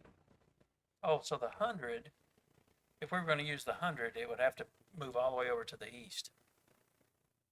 Right. They'd throw the other lot line on the other side. That'd be right in front of the driveway, or the entrance. right. They said they did consider moving the gate, but truck traffic did.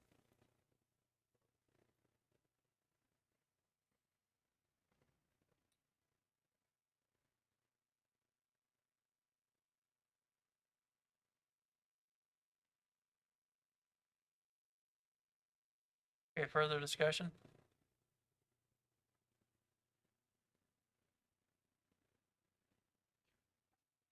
Chair would entertain a motion for consideration of the application as presented with did I understand a favorable recommendation from staff? With the layout as proposed.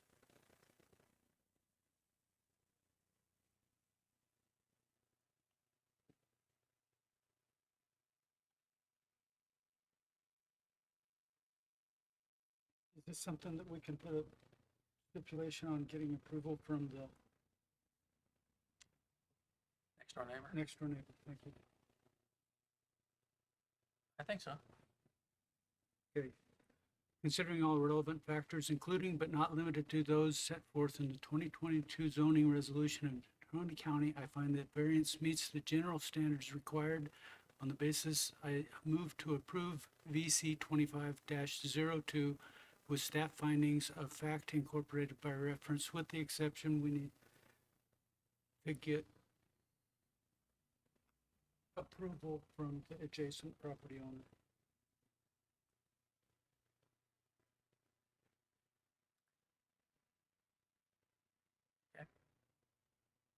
If they want money, that's too bad, right?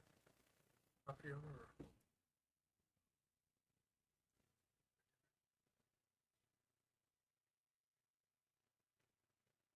Property owner. Okay.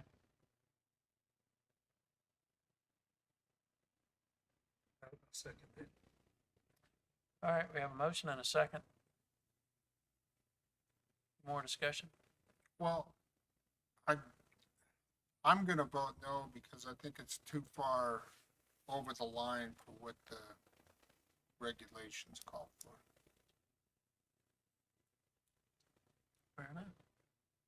probably vote no too, Mr. Chair, only because I think we could table it. I don't want to, I hate to put you off even more, but I feel like we're kind of just winging this a little bit. So I would vote no just for that. I think we could give this just a little bit more consideration. Only because there's a homeowner involved or homeowners. They need to get some consideration too, right? I understand they got a letter to notify them of this, but I know sometimes it's easy to miss those. Or you just think we could give them. And to add to that, I think that puts a homeowner in kind of a tight spot. You know, if we had their consent, if they said, we're okay with this, and they shared that with the commission, then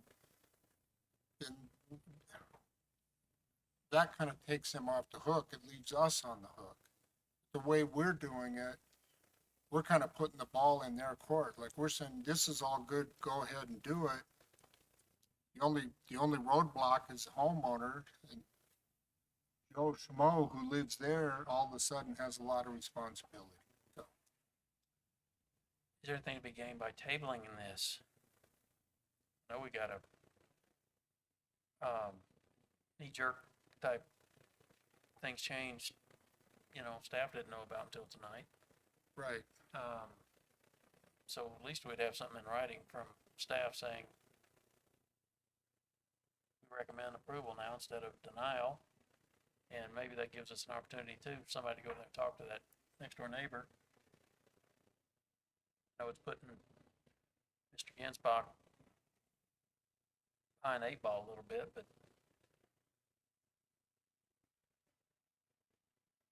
I would agree that it does put Mr. Ginsbach behind the 8 ball a little bit, but his variance request is fairly extreme. okay. I'd be in favor of the table. It would be worth seeing if they could get the homeowners to come and speak in favor of it. Wow. It's really not an issue. Okay. I'm thinking if somebody comes to my house and wants a variance next door, like, pay me. And your point? So, I heard the word table, and I heard also that we have a motion and a second. So since you have a motion and a second, I would recommend go ahead and voting on that. If it fails, then you can vote to table. Instead of, just flat out denying. All right. So we have a motion and a second for approval with the condition of the next door neighbor thing approval.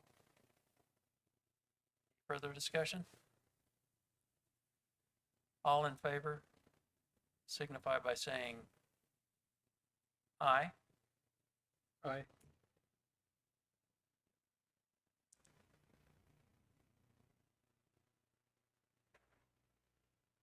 I'll vote aye.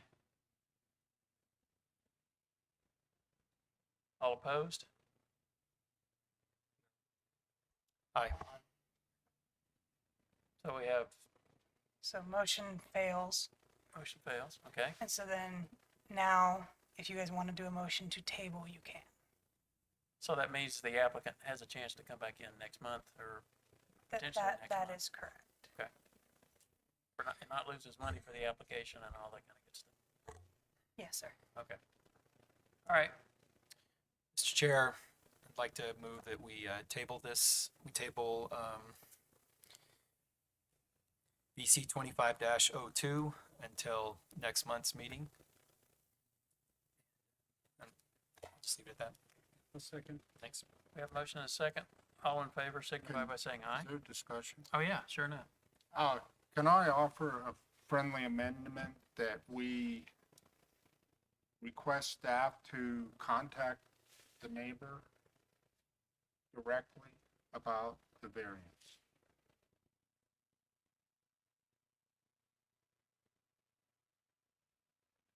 I guess just for the record, can we clarify that? So the motion is to table with the condition that they contact the neighbor. Is that correct? Yes, that's what I heard. Should I restate that? All right, so we have a motion and a second for tabling. All in favor, signify by saying aye. Aye. Aye. Any opposed? Look like we're gonna see you again, Luke. Maybe. Thank you. All right, next on the, so I have one more thing I want to mention. We went through that process for,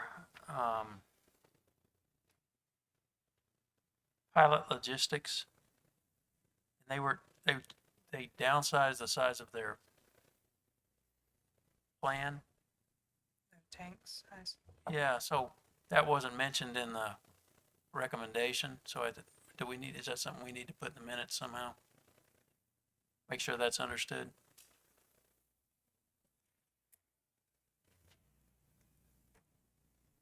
I believe it's okay with you when I get the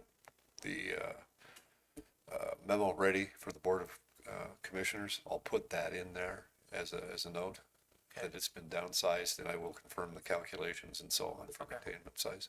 All right. So, Thank you. Public comment. You're it. Well, I'm an owner of that last one, in that area where they want to change it to urban ag, so I just had some questions for her. I guess, can you tell me who requested the second permit?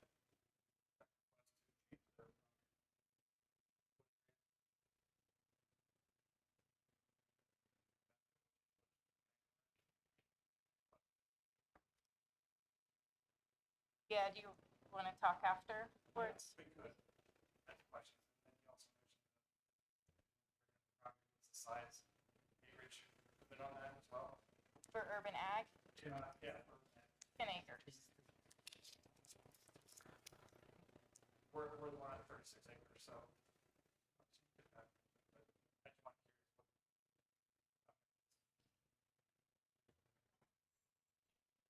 Anything else for the good of the order here tonight?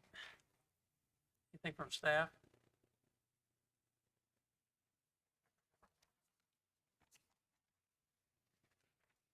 So, Ashley, welcome. Ken, welcome. Sabrina, welcome to the other side of the fence. You guys have anything else? All right, so meeting adjourned, or I should ask. Motion for adjournment, Move we adjourn. okay? Second. Motion and a second. All in favor? Aye. Aye.